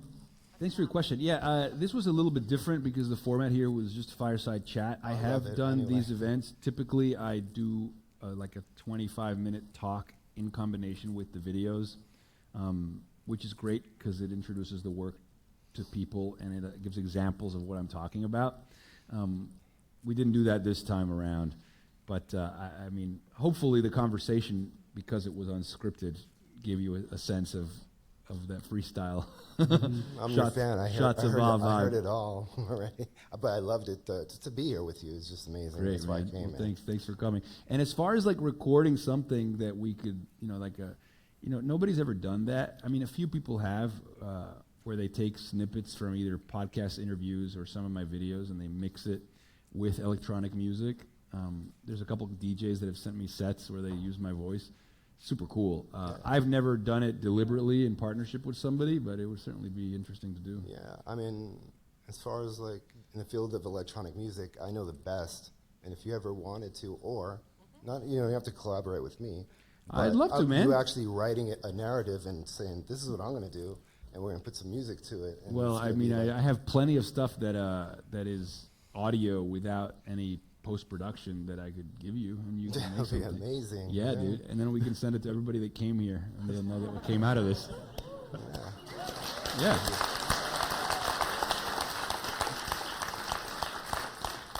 And my name is Rocco Anthony Fermisco, and I asked you one time, what is enlightenment to you? I don't know if you remembered, but maybe you could tell us What that. is what? Oh, what is enlightenment to you? Because you said you weren't enlightened, but you had these classical mystical states, and you didn't think they could be, just sustained like the Buddha taught. Yeah. You know what it is? I've had profoundly moving and aesthetically relevant experiences that have shifted me, that have seemingly transformed me, that have inspired my work and my career, which in turn has inspired others. So clearly there's a digital paper trail that shows where I've been. I mean, my videos might as well be referred to as trip reports, for sure. However, I think I'm so terrified of being disappointed that I don't cling to the revealed truth of my videos too strongly. I have the experience, I make a video about it, and then typically I kind of go back into my baseline of openness, but also I avoid drinking my own Kool-Aid. Yeah. And I think the reason for that is because there's the terror that I'm like, what if I have one of these moments feels like, oh, now I understand how life is. I had a mystical experience and I'm one with everything and everything is perfect. Yeah, and then my friend tells me that his mother had a tumor on her kidney. How am I supposed to, how's that compatible with a mystical universal union that I had the day before? So it's like I see the homeless people in San Francisco, and then I'm just like, so much suffering on the street, and we ignore it. And I'm just like, okay, yesterday I was listening to a beautiful song, feel one with the universe, and now I see people suffering on the street. It kind of negates the oneness I had with the universe the day before. And so that's why, my enlightenment always feels short-lived. So far. Oh, so far, yeah. So, but it keeps me humble, right? Because a lot of people who are enlightened become overzealous, self-righteous gurus, and selling false truth, and I think it's more human to admit that we're full of holes, and we have moments of clarity and insight and moments of confusion and doubt. Thank you. I won't keep these people waiting, but yeah. Thanks, bro. How do I collaborate with you? Do I just email me through my website. I'm really good like that. Yeah. All right. Thanks, bro. Appreciate it. Thanks.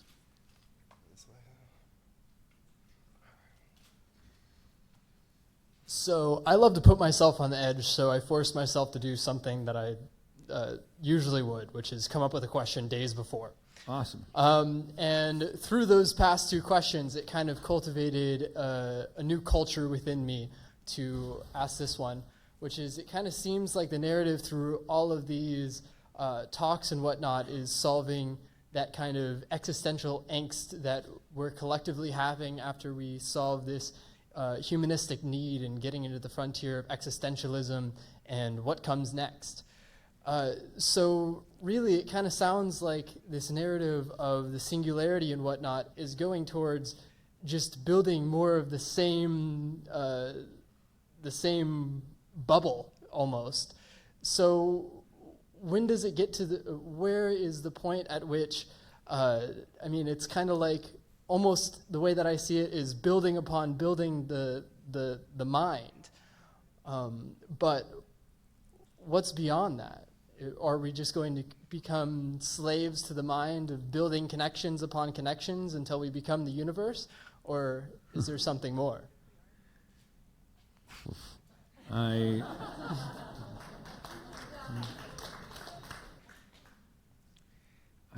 not sure what comes next, man, to be honest. I think, well, Kurzweil certainly thinks, the father of the singularity, that we will infuse all matter with intelligence.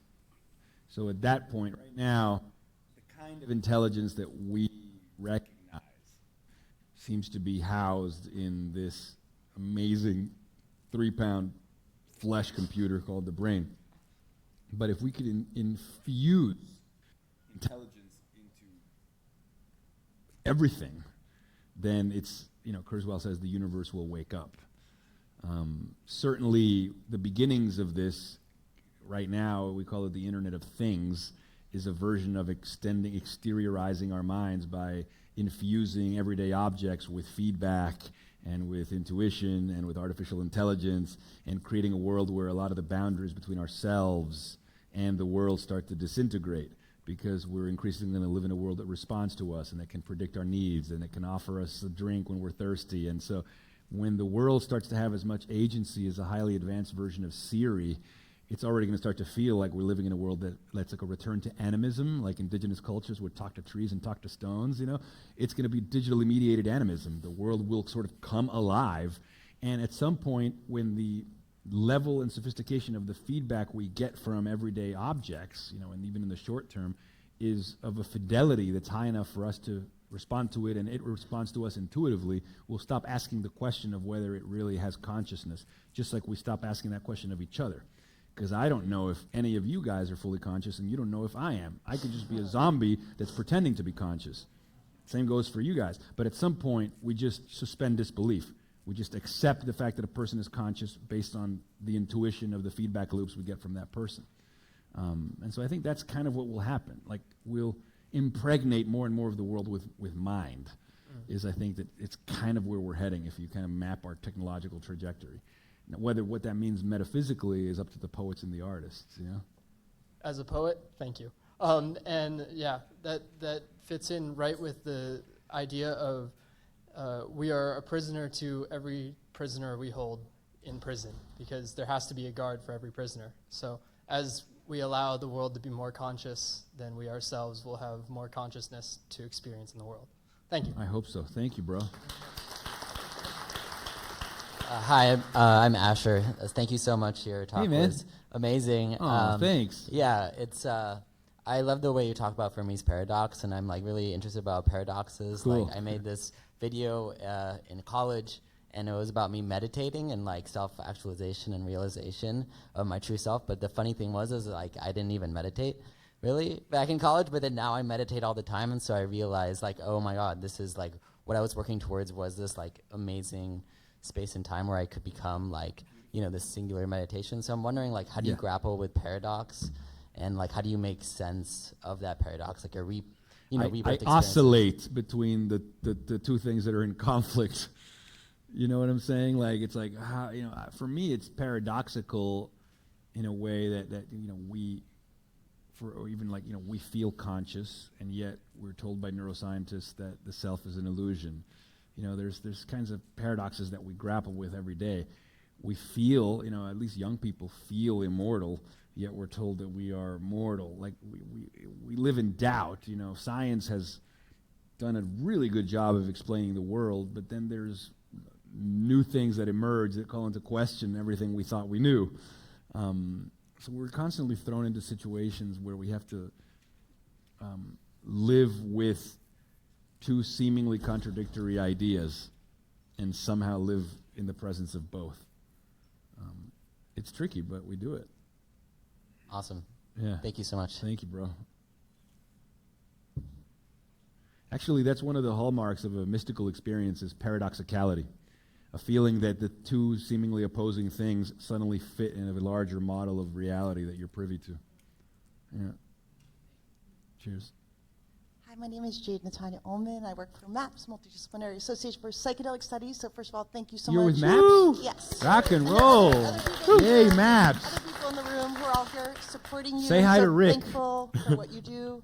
And I don't know if you've been following, but there's been a lot of challenges in the community around the future of psychedelic medicine. There's approaches that MAPS is doing in the nonprofit approach, and then there's for-profit approaches. And I was just wondering if you have any wisdom on how we can do this work in a way that's conscious and changing society and aware of sort of the social structures that we live in, since you have such wisdom. Yeah, I mean, what I've read in Michael Pollan's book is the concern about the medicalization of psychedelics. So yes, these controls that we're putting in now with these studies are important because we can't afford to risk what happened in the 60s when the exuberance got so out of control that we pissed off the wrong people and the research was halted. So I think the careful approach that they're taking now is good. And the baby steps are similar to what happened with cannabis. At first it's medical, but then eventually we got to recreational. I think we can kind of follow a similar model. You know, it's harder for the powers that be to say, no, we're not going to let you use this even though it's helping people with treatment to resistant depression and anxiety. And so the medicalization approach, I think, is a great first step. But what about the idea of making well people better? I mean, aren't we all, in a way, having like micro PTSD? Don't we all suffer from at least a little bit of depression and anxiety? I mean, for some it becomes pathological when they can no longer function and hold down a job and so on and so forth, but I think the rest of us are just better at hiding it, you know? And so, I mean, look what happened here when super successful, achieved people kill themselves all of a sudden. I mean, what does that tell you about the seemingly well-adjusted and successful? So, but I think the medicalization approach is a good first step. And I think eventually it's going to be more like, you know, like going to like a spa. It'll be like a place that is licensed with licensed psychotherapists, but then aesthetically they can be whatever you're into. You know, it can be like a jungle spa, a psychedelic wellness spa, and there can be like a singularity futurist psychedelic spa, a cosmological psychedelic spa. You know, because one of the things that we've learned about these medicines is that their effects are 100% constructed by set and setting and expectation. So, you know, if your interpretive frameworks are of one culture, indigenous culture, then the divine will present itself to you in a particular wallpaper. And if you're a Christian, you know, it'll present itself in the form of Jesus. And if you're an engineer, it'll present itself in the form of a solution to an engineering problem.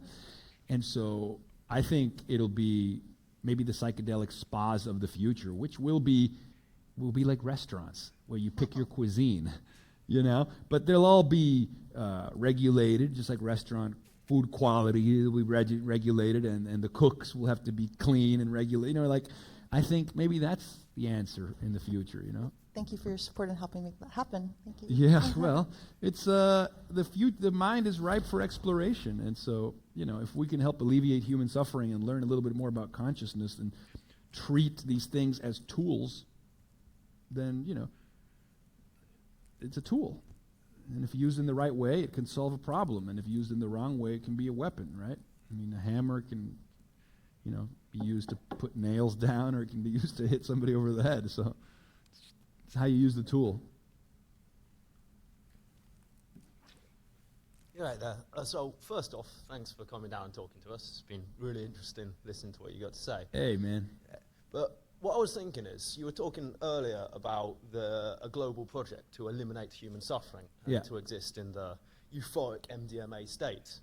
Now, what I was wondering is, do you not think that to some extent suffering and adversity are a necessary part of the human condition and the search for meaning?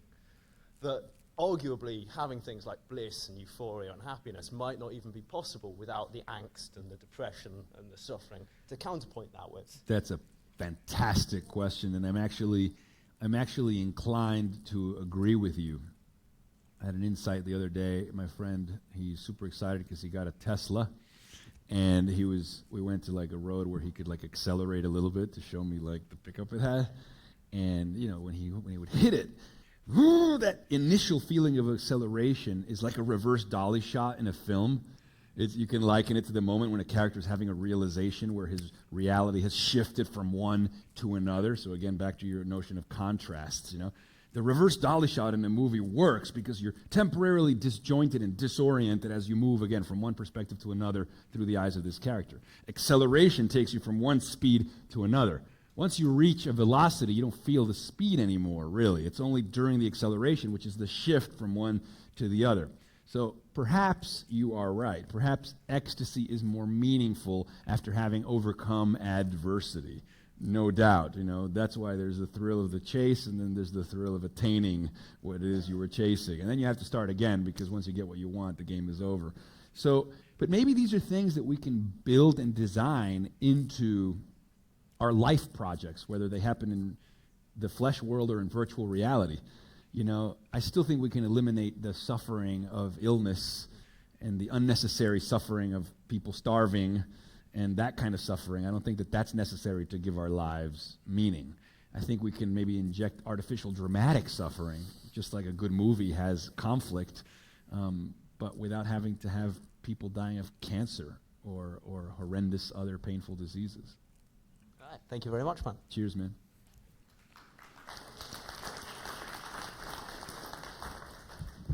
Hi. Hi. Hi. So, upon everything that you said, a thought part, I've had a thought and I want to hear yours.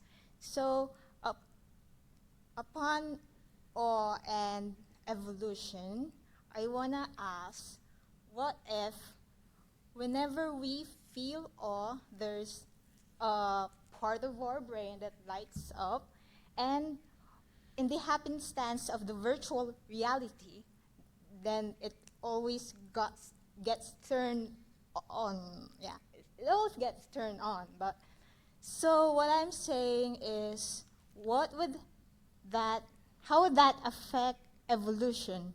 So upon the over-access of the turning on of the awe that fuels overhead, then do you think that virtual reality would lead to an evolutional turning off of our I'm not sure if what you're asking is this, but I think, are you saying that if we figure out a way with our tools and technologies, whether it's virtual reality or other strategies, to give ourselves experiences of awe on a more regular basis, if then that will, I guess, over many, many, many generations transform us because we are using the part of the brain that registers awe more often? Is that what you're asking?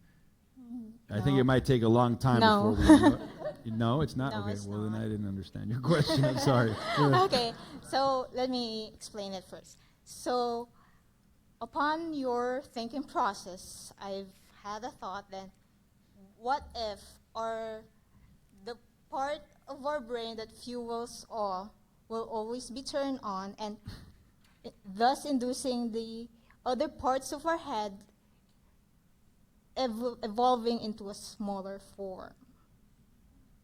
So the other parts of our brain would atrophy because we're not using them as much? Yeah.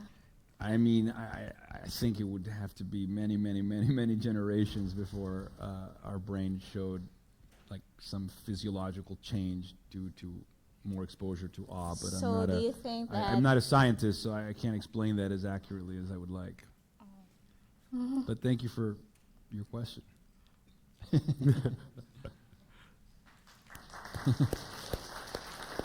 Do you have an answer to that? Well, the baseline going up, and Yeah. then what happens after But that? but that baseline would have to be engineered to be different. That's Yeah. different than just evolution having it, selecting for a different baseline.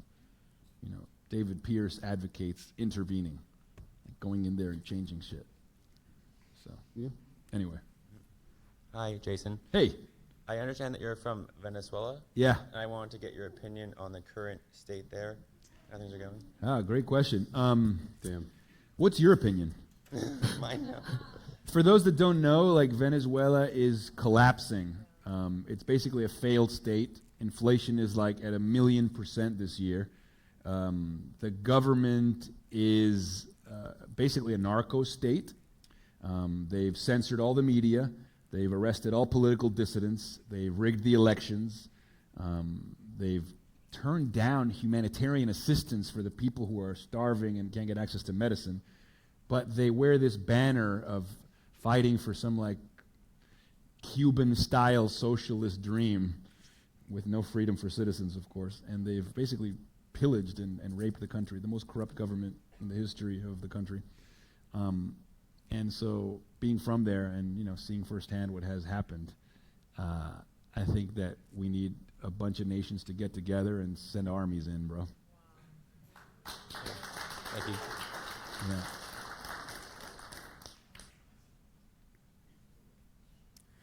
How would you say that the sort of Internet of Things and the extension of our mind in VR has affected culture and the way that we sort of interact with each other? Wait, say that again?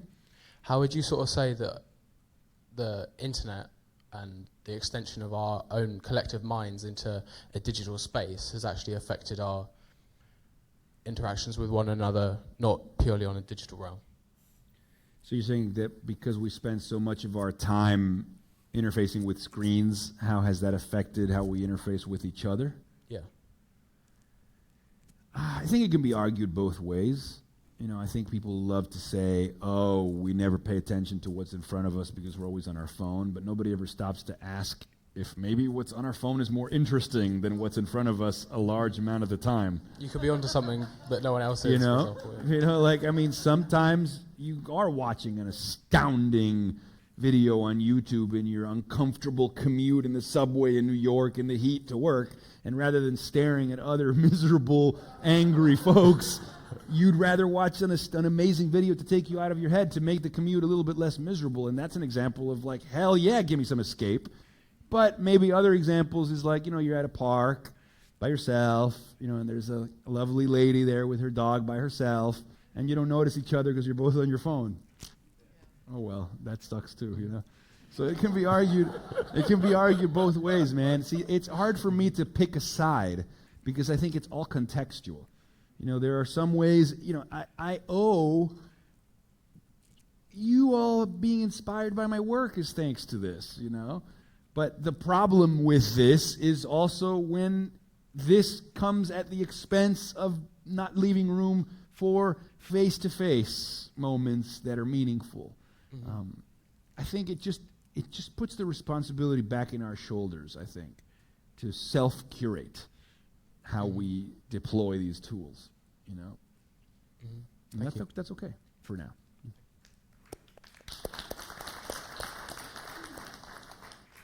Hi, Jason. Hey. I was impressed by the early discussion about romance. And, well, I don't know, I just wanted to thank you for that human moment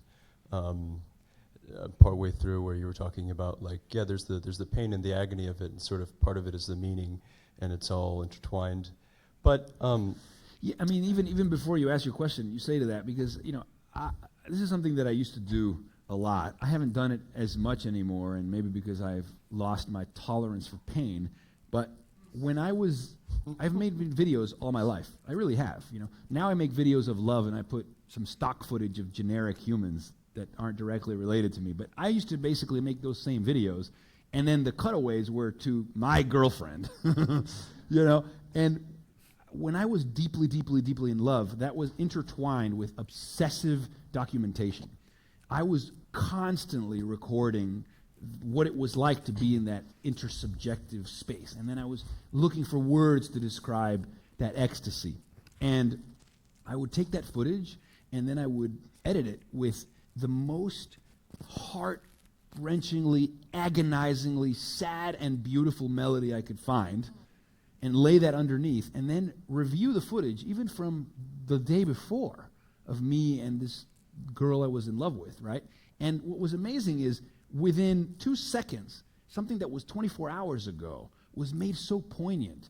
I I felt like I had lost this person even though they were still in my life. And it was in mimicking the feeling of loss that it made me appreciate them more before I lost them. So in a way, it was like jolting myself into realizing how special it is to be in love with somebody, and it required an aesthetic act to bring attention to it. I needed to make the video. I needed to put it to sad music. You guys ever see the movie La La Land? The end montage of La La Land, the dream ballet that replays the whole movie with beautiful music, and all the images is what could have been, what should have been, what might have been. That poignant feeling of looking back, that melancholic sadness, and it shatters you. And the reason it shatters you is because it makes you realize how much you didn't fully appreciate what you had. And I think that that's always been the tension and the dance that I've had with love. It's like I've created artificial suffering as a way of making me more present and appreciative of what I had. Yes. You know, and maybe it's because my intuition knew that nothing lasts forever. And I was like, well, I'd rather grieve while I still have them, because then I can actually hug them in the midst of that sad ecstasy, rather than wait until they're actually gone and cry by myself. You know, that's weird shit I've been doing, but that's what I would do. You know? That's what I would do. And I haven't even gotten to my question. Go. Well, I was struck by what you were saying with regard to having several solutions to the problem of death, to putting away the anxiety and the discomfort that comes with the notion that you will eventually die, and much that you care about as well. And religion being one solution, love being another solution, and creative pursuits being a third solution, or the pursuit of flow in particular.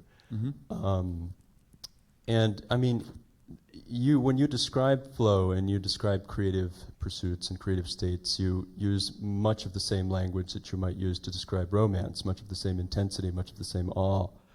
And the kind of question I have is basically that, in noting that it's clearly the case that you can't sustain the second solution for one's entire life, or even just more than 12 months, it's essentially insensible to rely on that. But maybe you can use the similarity between these things, and it's like the sustainability of creative ecstasy is something you can repeatedly call it into being, right? Correct. It's not something that our tendency to be awed by creative experience doesn't just diminish after 3 months. No, it goes in cycles. You can always get it back. You just need a recovery phase. After deep flow, it might take like a day or two where I just need to chill.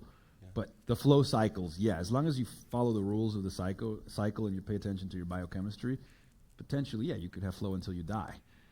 But in the cycles, just not on the high the whole time. But go on. Right, which makes it a particularly powerful third solution. Yes, and correct. maybe my question is, what is your opinion on pursuing a kind of synthesis of love and flow? Repeatedly engaging in creative pursuits, mutualist, like in a mutual relationship with other people as a way to sustain? So you've just provided the Not ultimate the honeymoon solution. phase necessarily. No. See, what you've said right now, I just got the goosebumps, because it's, I think the whole thing in life, as far as mental health is concerned, is DIY, right? Like, we're all fucking trying to figure it out. And the jazz musician has a solution, the basketball player has a solution, the surfer has a solution. I mean, they're all the bodhisattvas telling you, this is the way, my son. Learn how to surf this wave, learn how to box, get a workout in. Like, everybody's promising you the thing, the flow, the high, the awe. But there are certain things that tend to constantly trigger it. Well, no matter what type of flow is, what activity specifically gets you the flow, there's a universal flow trigger, which is novelty. So a new experience tends to put you into flow, even if you hadn't decided if that's your activity that you love doing. But the fact that it's new will probably be a flow trigger. So I have always thought, if you combine, let's say, travel with a relationship, you could probably renew the excitement of meeting them for the first time by changing the backdrop. Instead of having to change the person, you change the backdrop, and the person comes into view again because of the flow induced by travel. And then if you want to even be more DIY, well, then you add a little bit of an intoxicant here and there to italicize the experience, some Sounds like wine, you're or we're in offering, California, some cannabis. Say again? Sounds like you're offering an enticing opportunity for the next contender. Dude, I've said that travel the is a next time I get wonderful into a way serious to- relationship, it's going to be like, oh my God, we have to go travel the world. I mean, hasn't that always been the dream? Don't you want to see a sunset sitting on a sailboat in some remote island, the halo of the now, dude? The sacred, timeless moment, the moment that exists outside of time, right?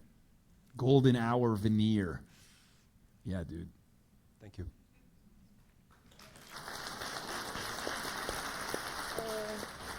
Hi. So I thought I'd open with a little quote that's always moved me. It's by William Shakespeare. It says, if music be the food of love, play on. Say it again. If music be the food of love, play on. Oof. Yeah, I feel that too. Wow. So I had a similar question to him about, you seem like you go into these relationships thinking they're going to end, or that they have an end, and you haven't maybe found that person where you feel like it's that forever. And how would you imagine creating with that person? 2 is not really stable, whereas that third, that gives stability, and normally you co-create, which is typically a baby. But what if it were like a project, a passion project together, and that would be the glue. Yeah, well, I think in some ways,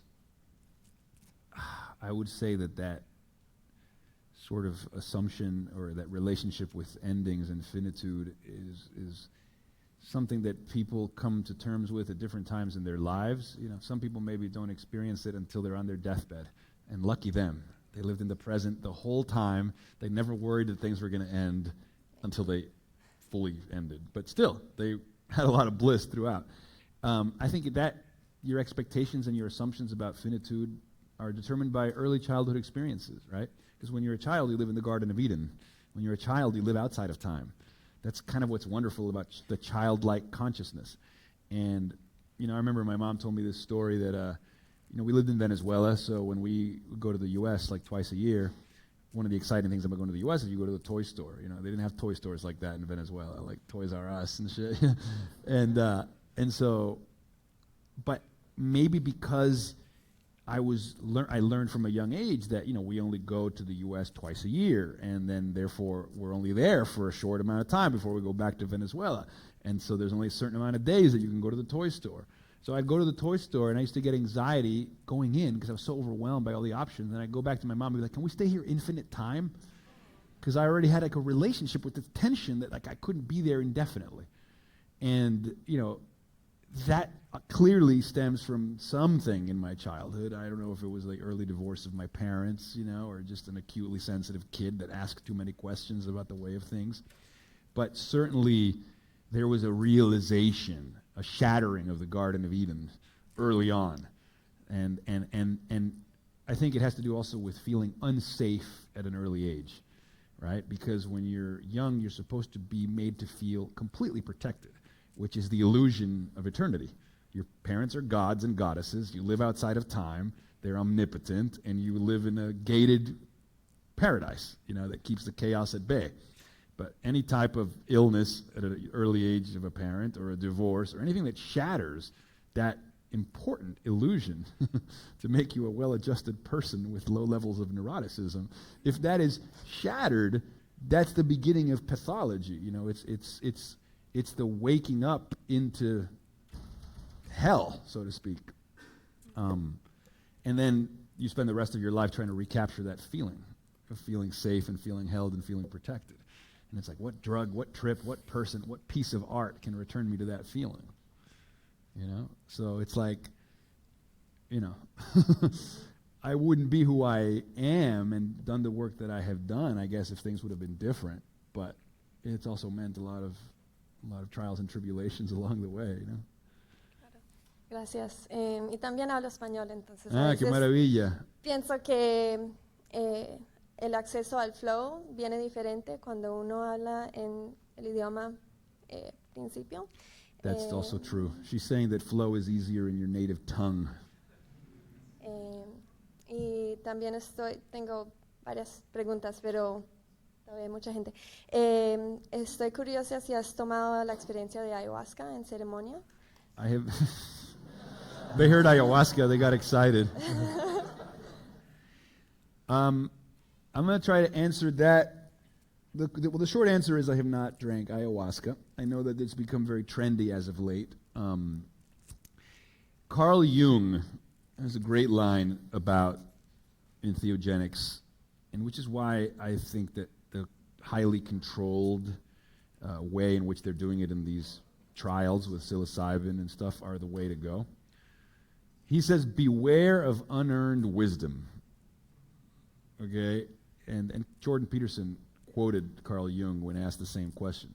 Beware of unearned wisdom, because you might not be a vessel that can handle that divine fluid. It's like the Ark of the Covenant, right? Yeah, God is in there, but if you look at it, you die. You know? So I just think that, is there healing to be found in plant medicine? No doubt. That's why civilizations for millennia have employed these tools. But they also had very fixed containers for them. And I think people getting together in a Brooklyn apartment with some shaman tourist they brought from Brazil who's giving everybody, I just don't know if that ticks the boxes of a safe container.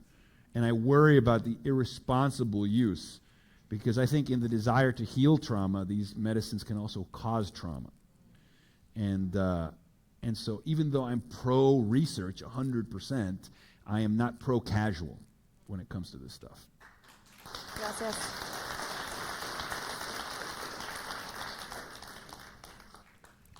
Hi. Hi. How are you? So much.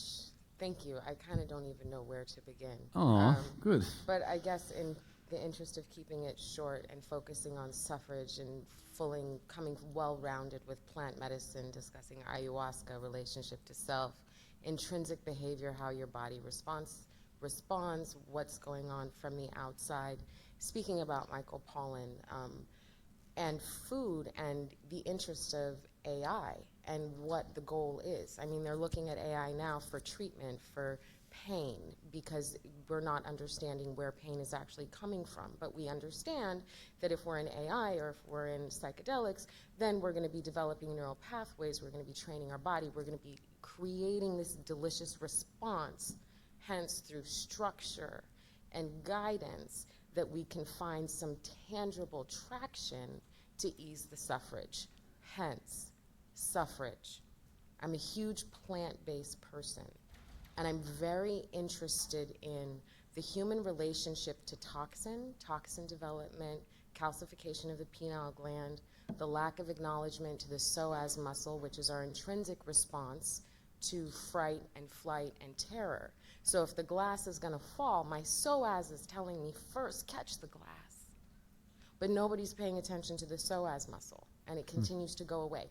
Now, I get this isn't the context and the space to do it, and I'm really excited about AI. I get to be at TechCrunch this year in San Francisco for some crazy stuff. It's just like part of the future. At the exact same time, we have to pay attention to our food.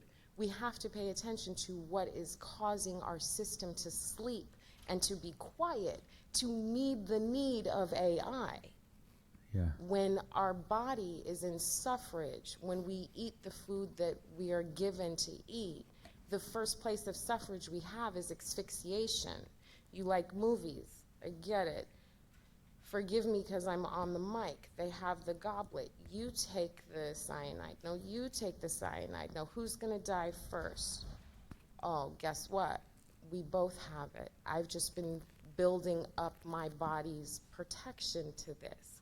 So in the relationship to toxicity in food, how do we find access to this when most of this stuff causes our body to sleep, causes us to be debilitated? It causes the disease, the cancer, and the pain on top of the emotional aspect of why do people have breast cancer? Well, most women have breast cancer because, we bear the burden of the world, and we have these two nectars that provide, and it encases our heart. Well, our heart is breaking. Our heart can't handle it. So it moves the energy from your heart, it puts it to your breast, where it can be disseminated, where it actually gets touched, where it actually gets acknowledgement, where it actually gets all of. So in short, I don't know if there's a question, but you. Thank you for sharing. Yeah, but you no, get, I think. like, because it is all intrinsic and connected, and we want to be connected, and we want to sit with a medicine plant, but you can't sit with plant and toxin, right? So yeah, let's have people work out a way that we can have these things to support this, but if we're supporting it through the dissemination of toxins, which is going to stagnate our liver, which is going to mess up our kidneys, which is going to screw our adrenals, which is going to make women have thyroid problems, crazy with the lack of sleep, like, I know. you know? So what you got? Bruh, come to Oakland. No, I'm kidding. Thank you. You're welcome. Hi, Jason. My name is Marcel. I'm from Brazil. Hey, man. I'd like to ask you a more sober question. It's a little bit off topic in what was discussed here. But I really would like to hear your thoughts in regards to the duality that now we have so much access to material things. And I think most of all of us here in this room would say they're living a comfortable life compared to others. And I think San Francisco is the perfect example of this duality. How do you feel, I'd just love to hear your thoughts in regards to this perspective that we're constantly looking for success, trying to reach our best and have those happiness moments, working on these companies, you know, driving these cars and doing all this stuff, while at the same time seeing so much poverty, so much people needing our help, and at the same time having to suffocate that inner soul that screams, help this guy in the street, right? And I'll say I'm a hypocrite. I would say that We right all now. are. But I mean, what do you feel about having to suffocate those feelings in our soul to help those people, at the same time feeling so not empowered to do anything because it's just a big problem on a bigger scale? Thank you. Yeah, no, I think the feeling is one of total impotence, and it's I think that empathy rarely extends beyond our line of sight. So I think the solution for most people is just not to look there, whether consciously or unconsciously. Another coping strategy, even though it's true, but it's still a coping strategy, is to tell yourself the world is better than it's ever been. Yes, there's suffering, but there's a lot less than there used to be, and hundreds of millions of people leave poverty every day.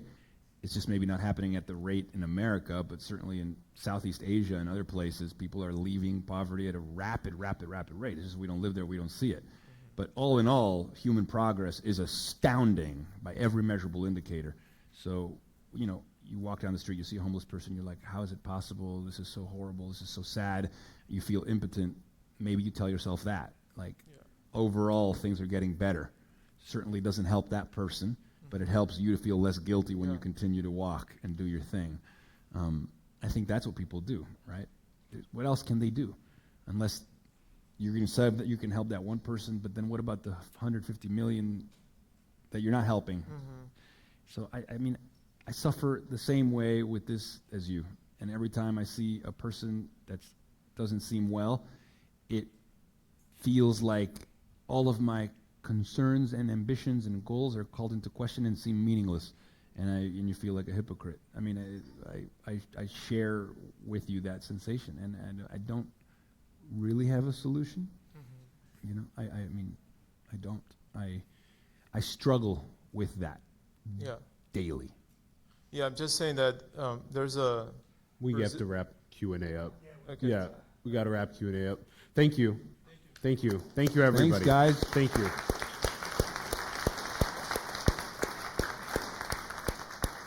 For those that are VIP, please stick around. We'll have a meet and greet happening. Yeah. Awesome. Thank you, guys. Thanks, See you Jason. Thank you. For those that are VIP, please stick around up here in the front. Also, for those that weren't aware, we were streaming this onto YouTube and Facebook. So if you go to Jason's Twitter, you can find the link to the video there. Share it with other people, and let's extend the conversation further. Follow us on simulationseries.com. We are featuring Naveen Jain at the beginning of September, which will be a very exciting show. And thanks everyone for coming out and continuing the conversation. Much love to you all. Thank you. Great job, Alan.